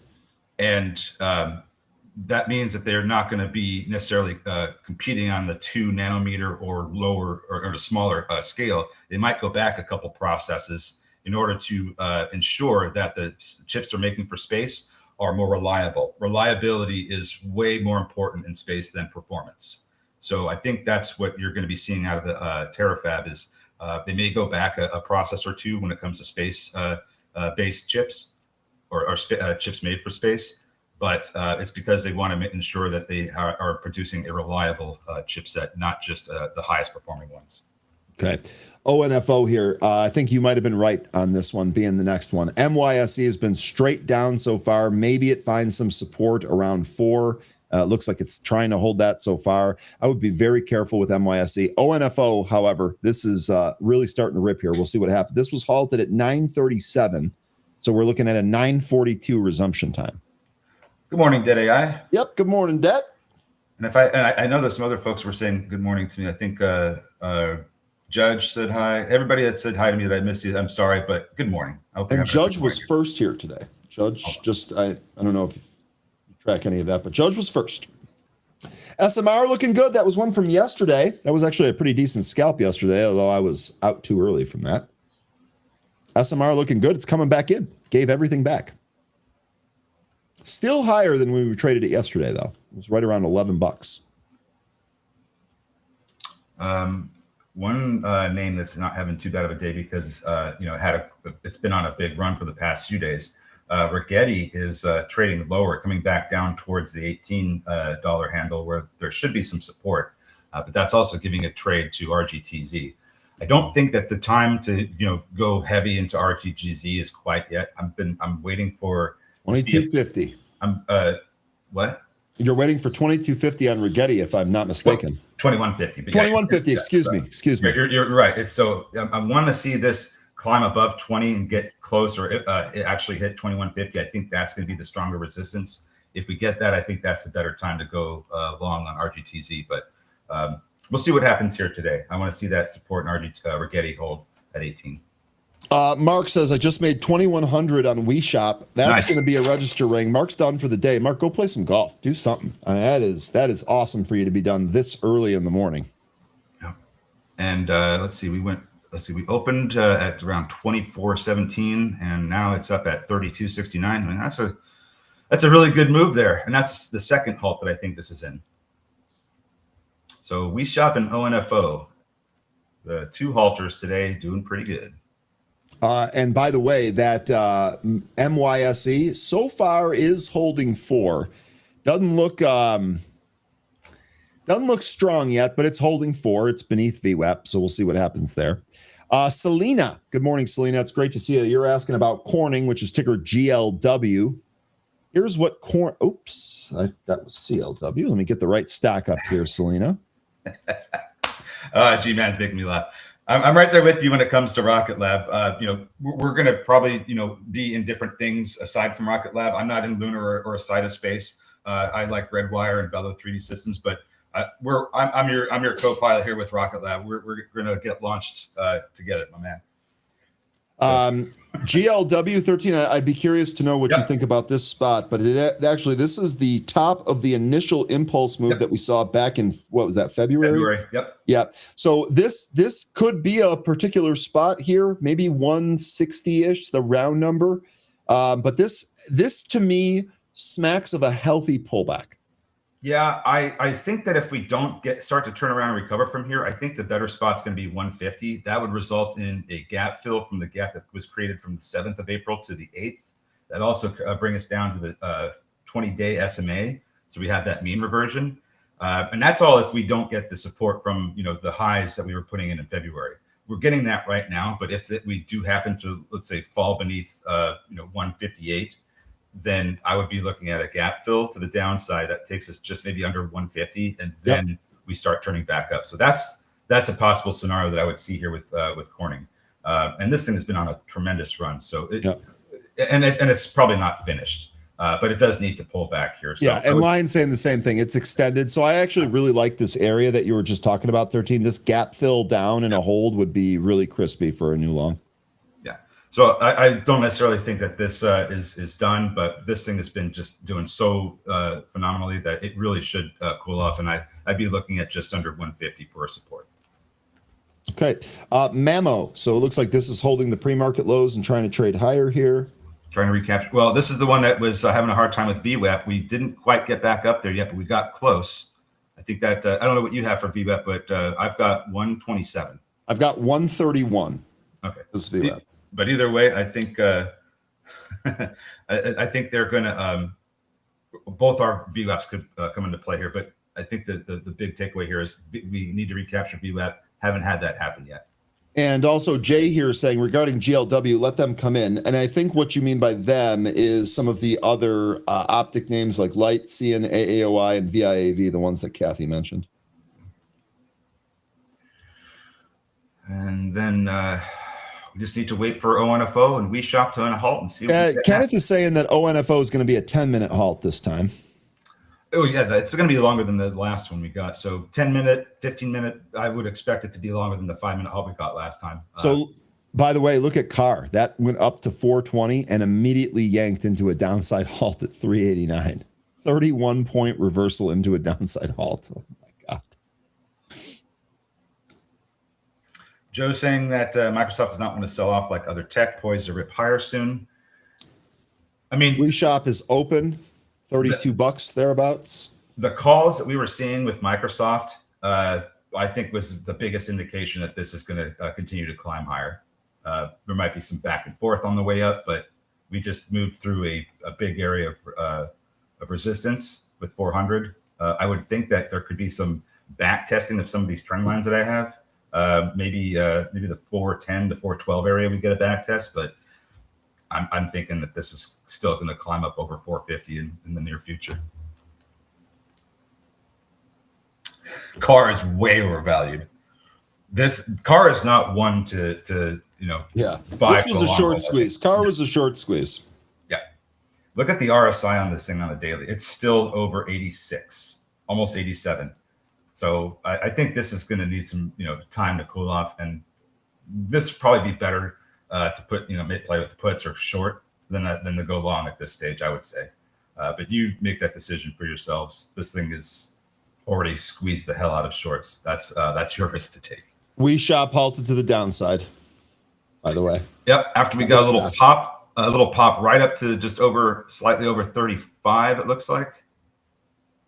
Where it took us, it looks like just shy of 35. I got 34 and change is the high. Okay. Got rejected. 34.68 is the high. Yep. And now we're back down at halted at VWAP. Also, interesting move here on the SPY. I don't know how interesting, but maybe a little bit interesting. SPY here dipped. Looks like it tried to test and hold 700 and then came back on. We'll see if it goes higher here. No position yet. No buy signals from my indicator yet. Yeah, Buffalo's saying sometimes they don't come in. That's why you scale in. And yeah, that's true as well. Rocket Lab on Rocket. Oh, yes. Now, let me see if, I've got a long-term perspective on this, so I didn't look specifically at the news this morning on why it's going up. Okay, laser optical communications. So there you go. We more of the laser theme, and now it's combined with the space theme. It is also got other news here about a new satellite thruster design. And it's going to, okay. I mean, there's a lot of great news here. But still, the big news for Rocket Lab is going to be the Neutron rocket. Got to get that thing flying. We see that thing have a successful maiden voyage. This thing's easily over 100. Lion saying he bought some Lily May calls. Lily 1,000 May calls. Lily's at 917. Those calls are expensive, about $2K a piece there, but that's interesting.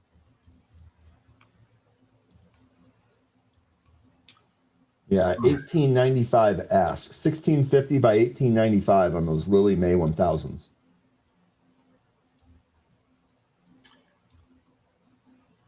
Where's the SPY at today? Because, after the 3 days we had... seeing some news here. Charles Schwab announcing the launch of direct trading of both Bitcoin and Ethereum in order to compete with Robinhood. That is interesting, too. So what's the ticker that we want to... I mean, is it SCHW is Schwab. SCHW is Charles Schwab. Okay, not really seeing anything move on that yet, but no, they reported earnings this morning. Yeah, did they announce it during earnings? Or is this after? Yeah, well, okay, I guess technically it's after because they announced their Q1 earnings at 7:30, and the press release about the spot crypto trading was 9:33, so it was 2 hours later. So it's the same day, but I don't know if you count that as just coming out with the earnings. Looks like it was a little bit later. Probably happened in the conference call.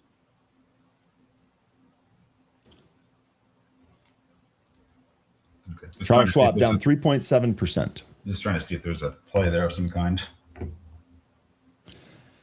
Onfo looks like this opened, went to 180, reversed, halted to the downside, 155.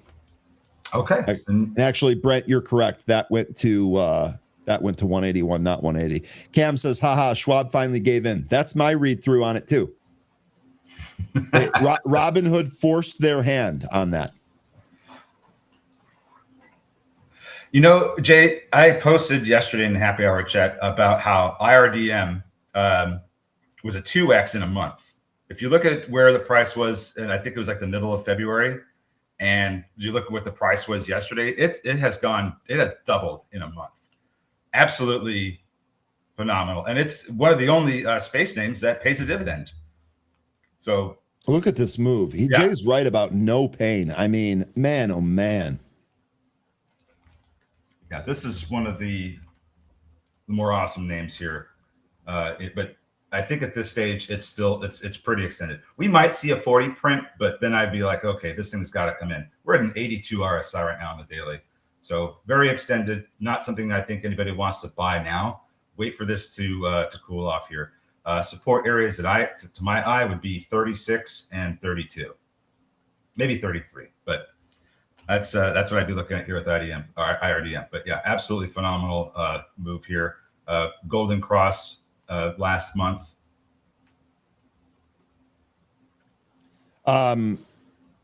MYSC back at VWAP. Don't trust it. Neither do I, Daniel. I've actually been watching that. By the way, WeShop is open now, and that's in a 28 handle on WeShop. And then really quickly here, Bird gave back 50%. We should not be surprised at that at all, frankly. I did see some Ondas 20 calls go off again. That was for January. So the January 2027 20 calls. I've seen a number of out-of-the-money call buying on Ondas recently. I'm in the September 18s. MYSC's trying to recapture that 65 EMA, not having a great time, experiencing a lot of sellers in the way with a large amount at 460 and 470. Daniel, let me tell you something. I don't trust it either. And look at this. So we had this move down to 4. We had a bounce back where we could not quite test the VWAP. Now we're rolling over again. Daniel, I'm with you 100%. WeShop open, recapturing VWAP, trying to push higher. Looking, might halt now. Halt at 32.13. Nope. It was starting to, but it stopped. Let's see if it can climb up to 35. Good morning, Moses. Lion, you're also in Ondas Septembers. Okay, that's good. Zach saying Ondas needs to hold 980.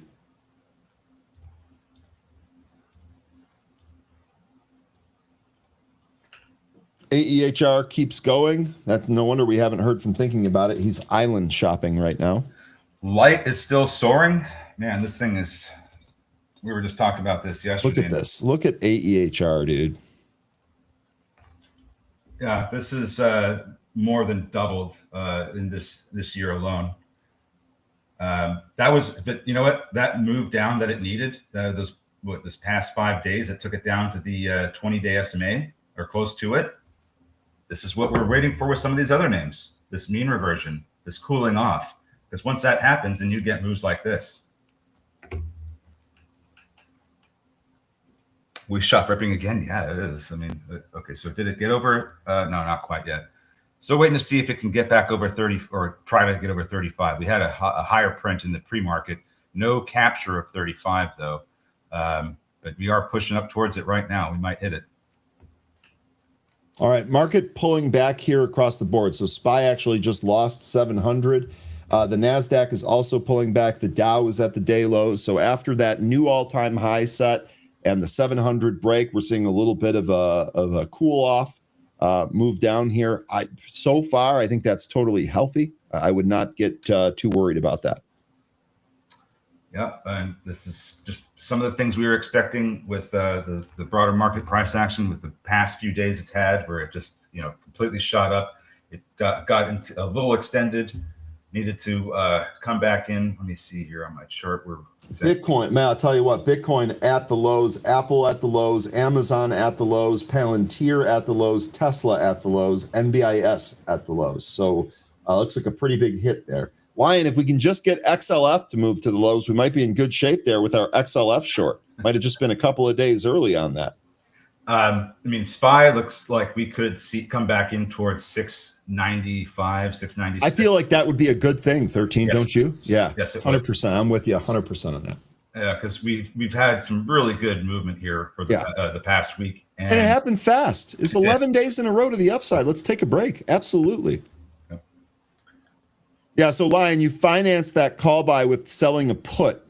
So that just means that it needs to work. That just means that Lilly upside trade needs to work. I think it probably will. Lovely day for Westcap. You know what we'll give you? And since it's a lovely day, probably a night too. Come on, man. That was the wrong one. Come on, man. There we go. Trey Blue, which what were you talking about? I'm sorry, I'm a little over the place in the past several minutes. Trey, now you know what I deal with every day. It's hard to follow this guy. He's an absolute whirlwind and a force of nature. ONFO is open again. It came down to VWAP, currently getting support. If we continue to get support here, we may end up going higher, looking for 2 if we do get that VWAP support. Scott, bring in the register. ONFO, you love to see it. A stock coming back to 40. Let me see here. IRDM. I think so. That was one of the space plays. I think what I said was I could see IRDM going up to 40 before we start to get the cooling off, because this thing is extended. It's over 80 RSI. and it's been on a fantastic run. I think this could extend beyond 40, but we need to see this cooling off here first. And if that happens, I'd be looking at 36 and 32 as support areas.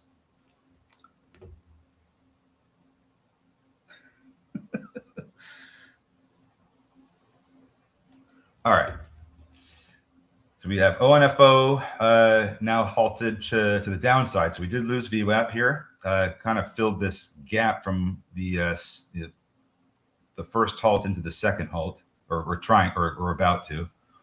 We'll see what happens with that. But that was some fun trading there. Mamo climbing up towards its VWAP. This isn't really faltered that much this morning. We did have a move down to the pre-market lows about 15 minutes into the open of the session. But here we are climbing back up towards the VWAP. We're testing it right now. You might end up getting a move through this VWAP here. I still have VWAP at 130, but I'm seeing that same curling that you're talking about.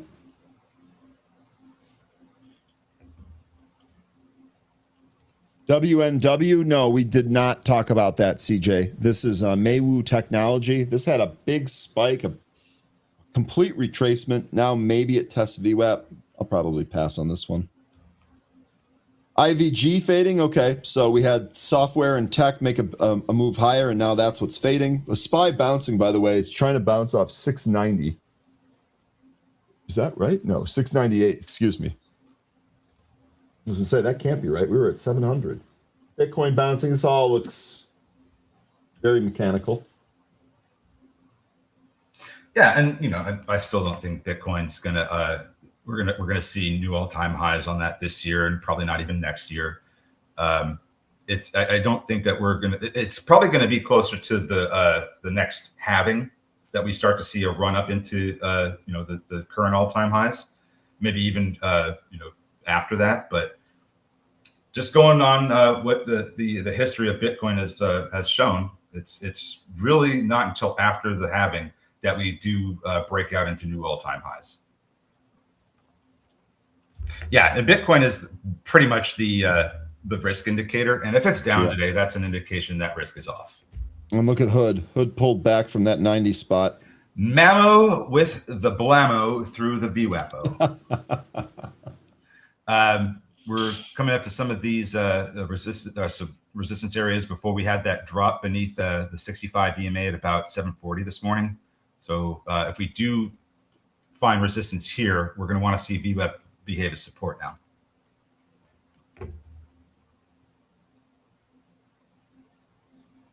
Yeah, keep your cash handy. Absolutely. It's not a Tesla. That was a 2K. That was a call buy. 2,000 contract call buy on Tesla for the 420 that expires next Friday. Wasn't there a trade for 420 that ends on 420? Yeah, we talked about that yesterday, didn't we? Yes. And it looks like option players going after that. All right, so Mamo still holding. Got a minute 35 left in this candle. Lots of stuff that's been on a run lately, just really coming back in, which is fine. Totally fine after all the moves we've been getting this week. The news on Merlin, what was it?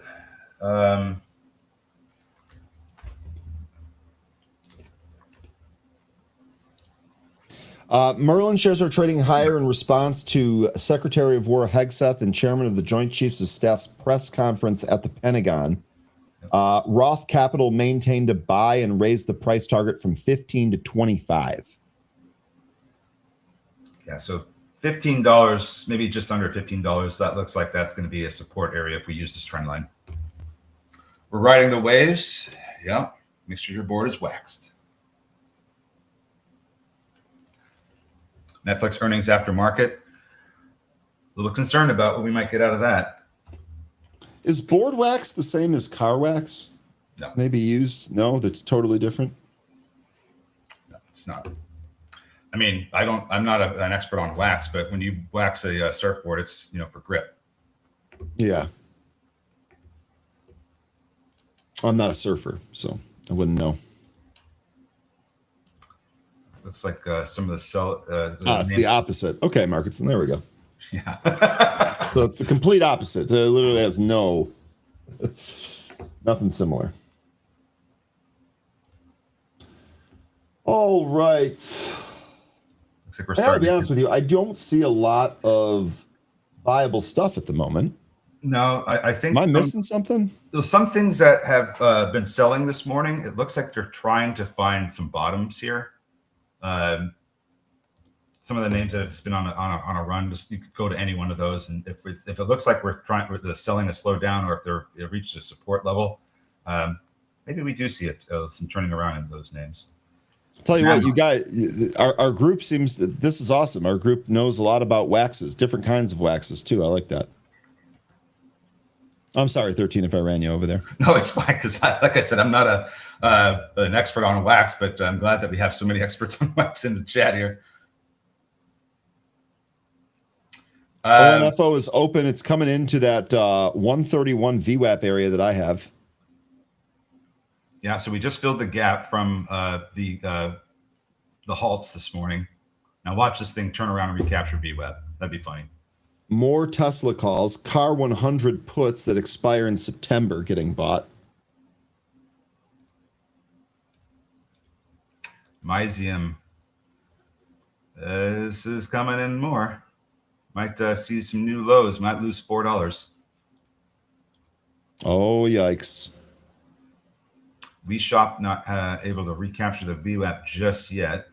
Lion saying, Ryan, any update about the talks with Iran? Here's the last update I saw, Lion. Here's the last one. This came from CN Wire. Iran emphasized that the U.S. must drop its excessive demands. Tasnim Iran told Pakistan that the U.S. must fulfill commitments. New talks of no benefit without a framework first. So it looks like they're trying to take a hardline stance, but still with the objective of a deal in place. That's the latest update that I have for you. Nothing tradable off that headline for me, Lion. And there it is with ONFO. After we filled that gap, we recaptured VWAP. And now we're halted. Look at that. This came right in. So that's so interesting to me, 13. It filled the gap to the down. I have a gap in a 5-minute chart. I don't know if that's the same one you're talking about. That's the one. Filled that, bounced clean off my VWAP into the upside halt. So let's see if I knew a guy in high school whose name was Waxon. He had to change his name after the Karate Kid came out. Why would you change your name? I was just thinking the same thing. I would have leaned in hard to the wax on, wax off. Yeah, my twin brother, man, he has it worse.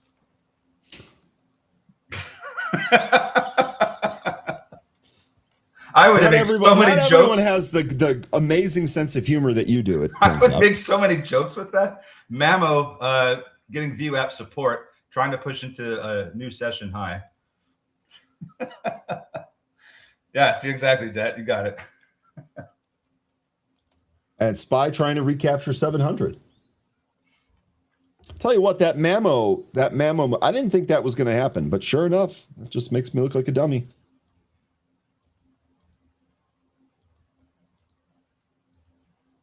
SGML, that's that Sigma Lithium. This WeShop, this has tried to move higher a few times here and just not able to do it yet.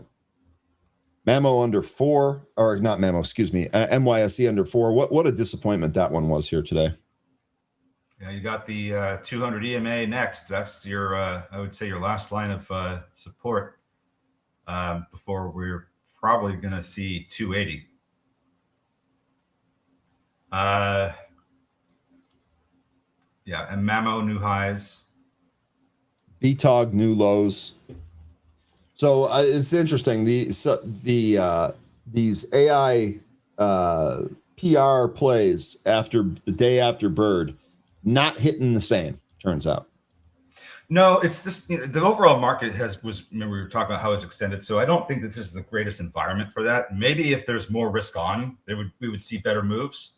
But because we're in such a risk-off environment at the moment, I think that's why you're seeing more of a suppression. Maybe these do better later on.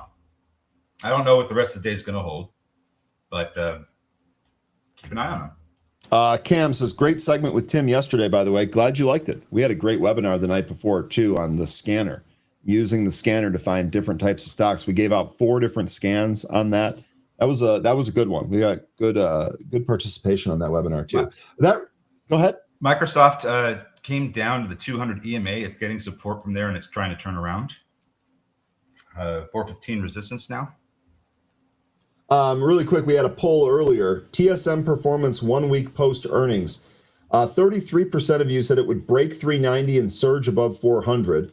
33% of you said it would consolidate below 390. 19% of you said it's going to pull back to the 350, 360 range. And 15% of you said panic sell to lower levels. So that's TSM here. Here's what it looks like. TSM down here at 367. So it sure looks like the 350 to 360 range winning that one so far. That's the one I voted for. I think that you probably, like we've seen with some of these other ones, we could see a gap fill from that gap that was created on the 7th to the 8th. So that's what I'd be looking at here. We could lose that 360 area because that's currently the support that I'm seeing. And if we lose that, that's going to take us down to the 50-day SMA, which is around 353. But the gap fill is going to occur down closer to 346. So I can see this going, that low, but we could rebound pretty quickly right off that level. So, but I think that's what's going to happen. We're going to see TSM come in some more.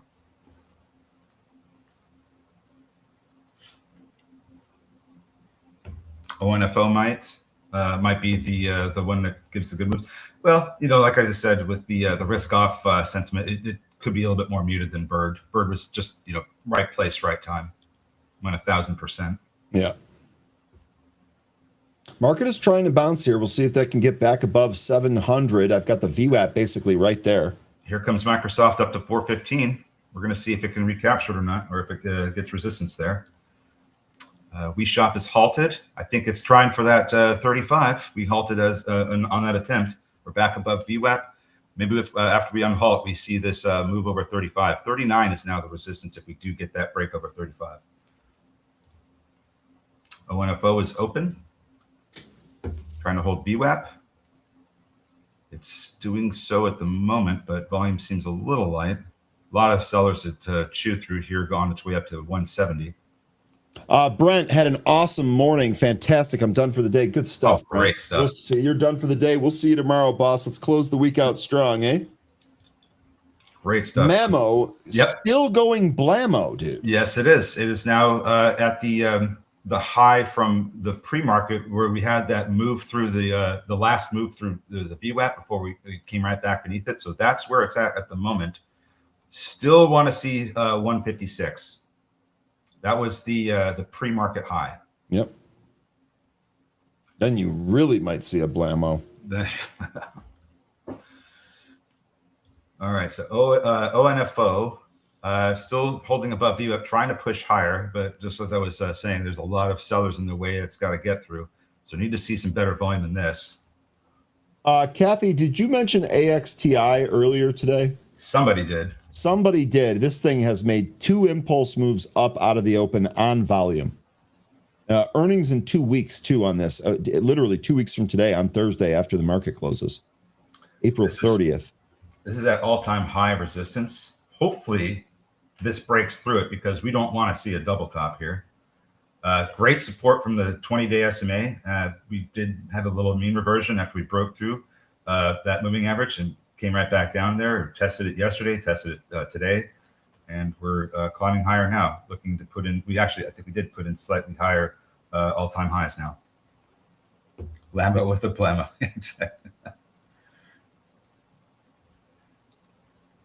Okay, great swing trade. Good stuff, Kath. ONFO still trying to chew through all those sellers, but not able to get back above 170 yet.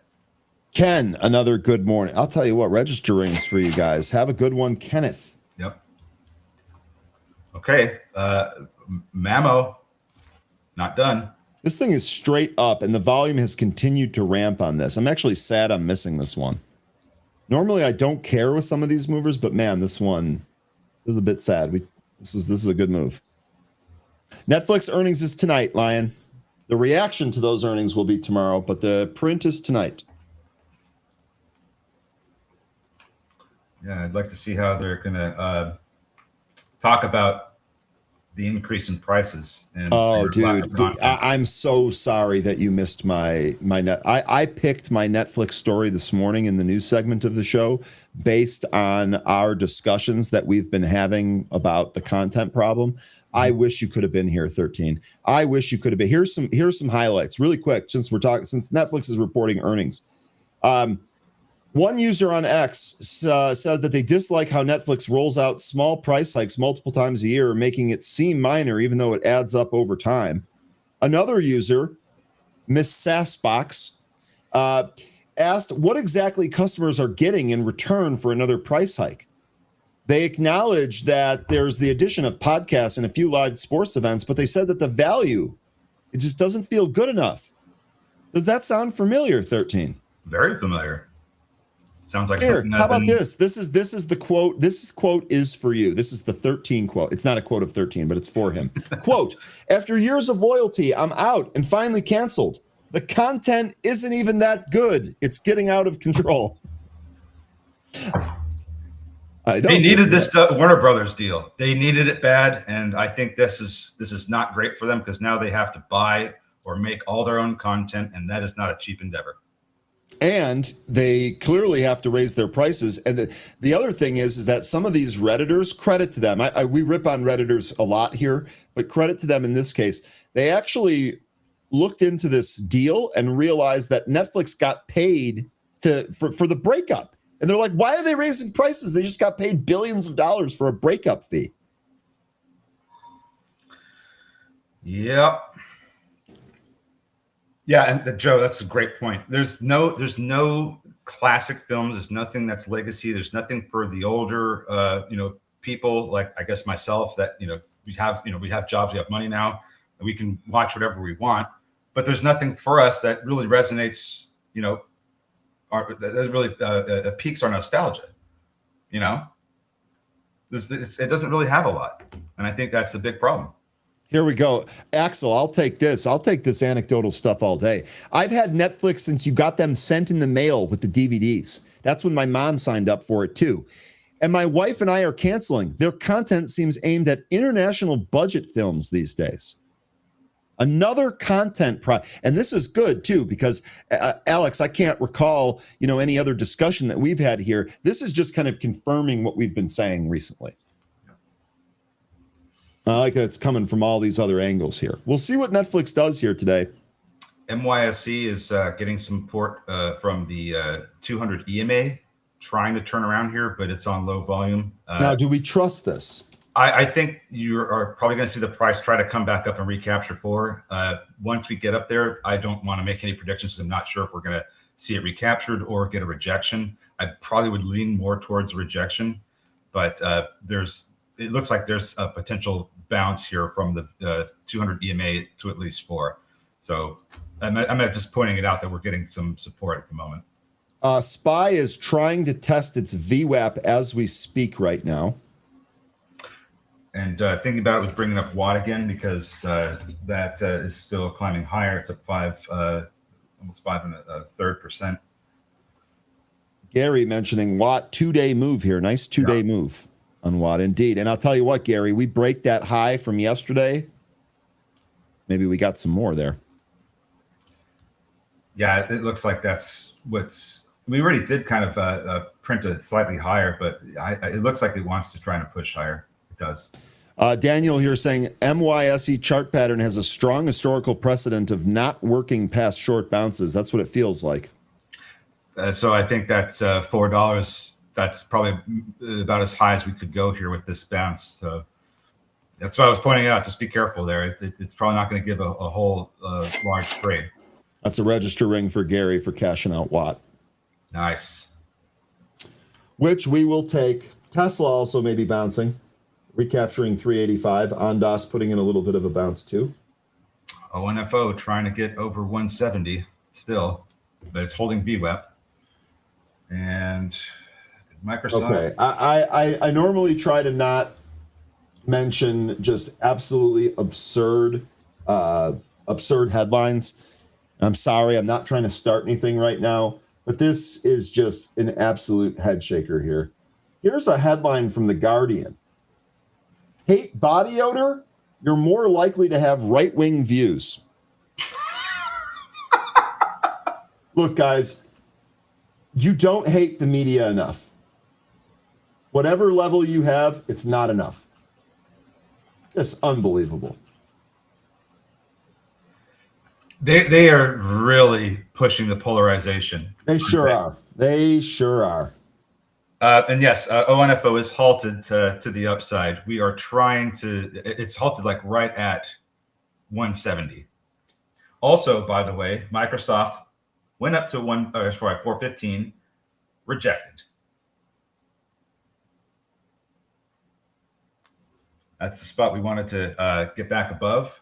Got rejected there, so could potentially see some lower prints. Maybe we come down towards 410.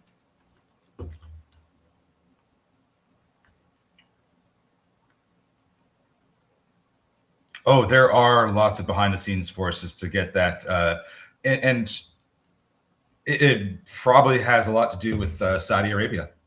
I think they came in with some money and to ensure that deal got made. Take care, Lion. Take care of yourself, Lion. Good stuff. Affirm, this is trying to bounce a little bit. I don't like it, but I do have 2 purchases with that. Lion, take care. We'll see you tomorrow. Mamo finally finding some resistance after it hit 150. Got a seller trying to walk this down. Might get some support, maybe around 130. That's going to take us back down to the VWAP. So now we get to see if VWAP can provide support. Now we get to see what kind of real strength this thing has. Great on the run up, but let's see what happens when it pulls back a little bit here. Yeah. Ed asking, hey, Ryan, can you take a look at the open 14K calls for April 17th? So that's going to be tomorrow. So that's this week's short-term calls. Let me filter the... We got the move in WeShot, by the way. It opened, halted. It spiked up to over 40, and then it came right back down and halted just above where the last halt was.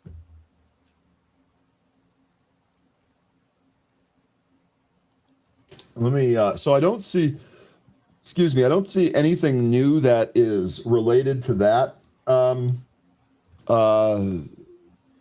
bless it. Why does my memory suck so much? Edward, I don't see anything that necessarily relates to that. Now, I see some big open interest in the August 6 calls and big volume there. I almost wonder if that's a closing print.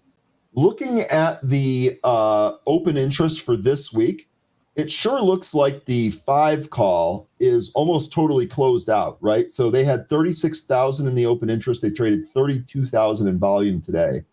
It looks like what the traders are doing are rolling that up until tomorrow, because the 5.5 has 27,000 in volume and only 9,000 in open interest, and the 6 call, which is spread 1 by 2, is actually getting action today too here as well. So to me, it seems like these are short-term bets. They looks like they closed. So if we go back to open here, it looks like they closed whatever trade they had or partial of whatever trade they had on open on the morning spike here.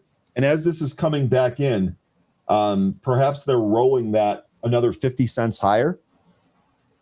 That's about all the insight I can give you there on open. Maybe we get another pop here tomorrow, but it looks like some of these contracts are being closed up. Thanks for all the mentions, folks, about how lithium's climbing higher. I'm all done with Albemarle now. This thing hit my targets. Fantastic move here, especially today. But I think we're still seeing more of this battery theme play out to that point. Look at Kodak. This thing has been a monster since the beginning of March.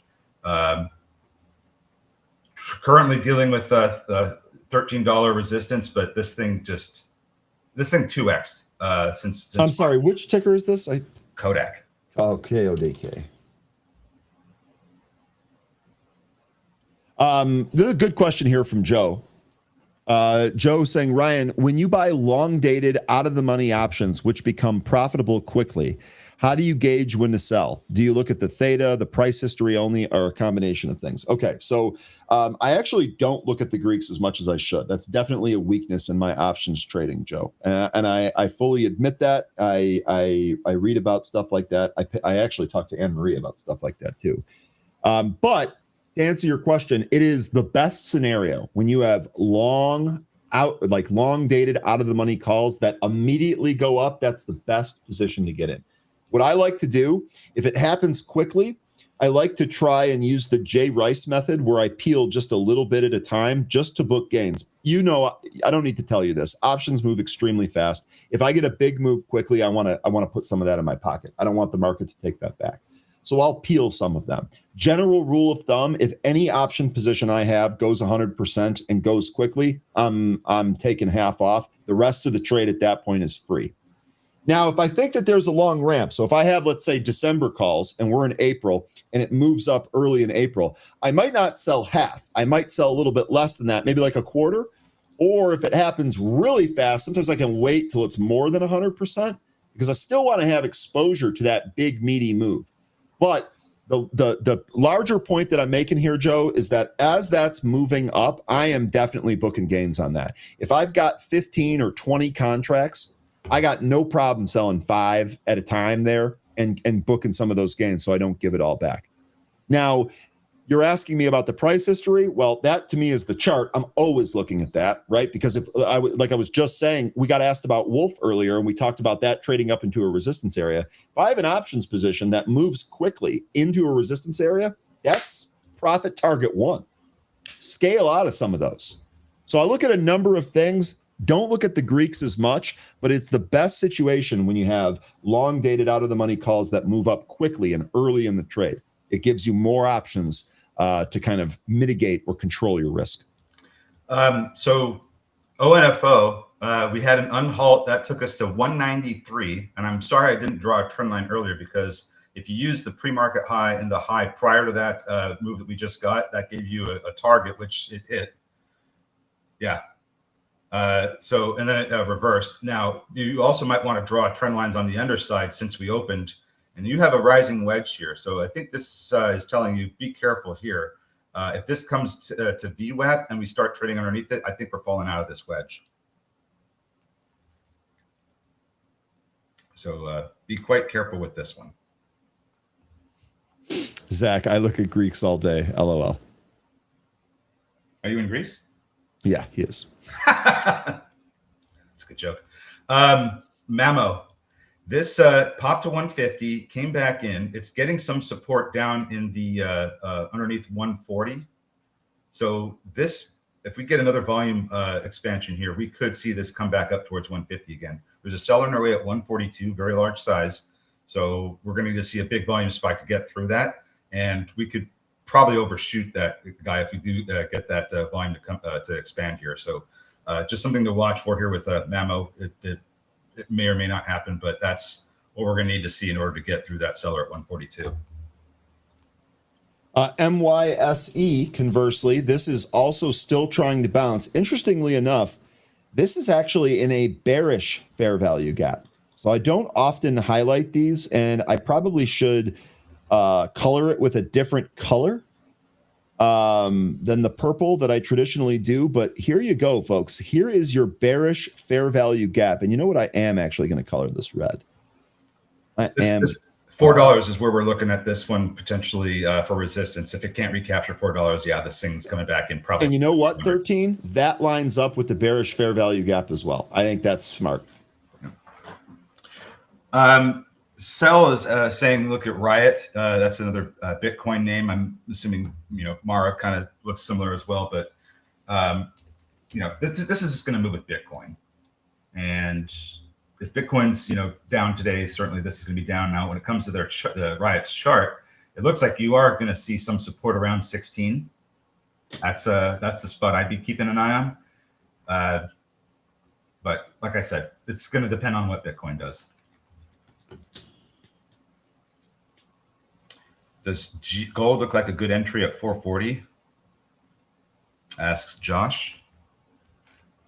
Well, let's take a look here. I don't know that gold is necessarily the time for it right now. I know that there's talk of a lot of investors coming in for commodities at some point soon. So right now it's looking like that 50-day SMA is going to be resistance. I'm not really convinced yet that this is in full on recovery mode. It's had a nice bounce off of 400, but it looks like we're starting to go sideways. Yeah, I really can't can't give you a good response on this one. Somebody who's more well versed in what they think is gold's headed could tell you, but to me, this looks like this could still come back down some more. Right. This looks, this looks tough. Has performed best after splitting the last few years. Oh, here we go. So trivia. I like Jay's trivia. Here, let me read the question 13. Yeah. I'll get your answer first. Thursday trivia. Which company, a real company, not the trash, Lions Happy, has performed best after splitting the last few years? So we've had, few years. I think that includes Walmart, NVIDIA. Google. Actually, isn't it Google? ONFO is open, getting support from VWAP. That's at the bottom of the wedge here. If we can't recapture the where we halted at in the last candle, then I think they could fall out of this wedge. Jay, my answer is Google. Tom says Apple. This is tough because you said few years, so I don't know what your actual time. I'm going to stick with Google. It includes a lot. I would say Walmart. Okay. So we've got Walmart, Google, and Apple so far as our answers. Are we close, Jay?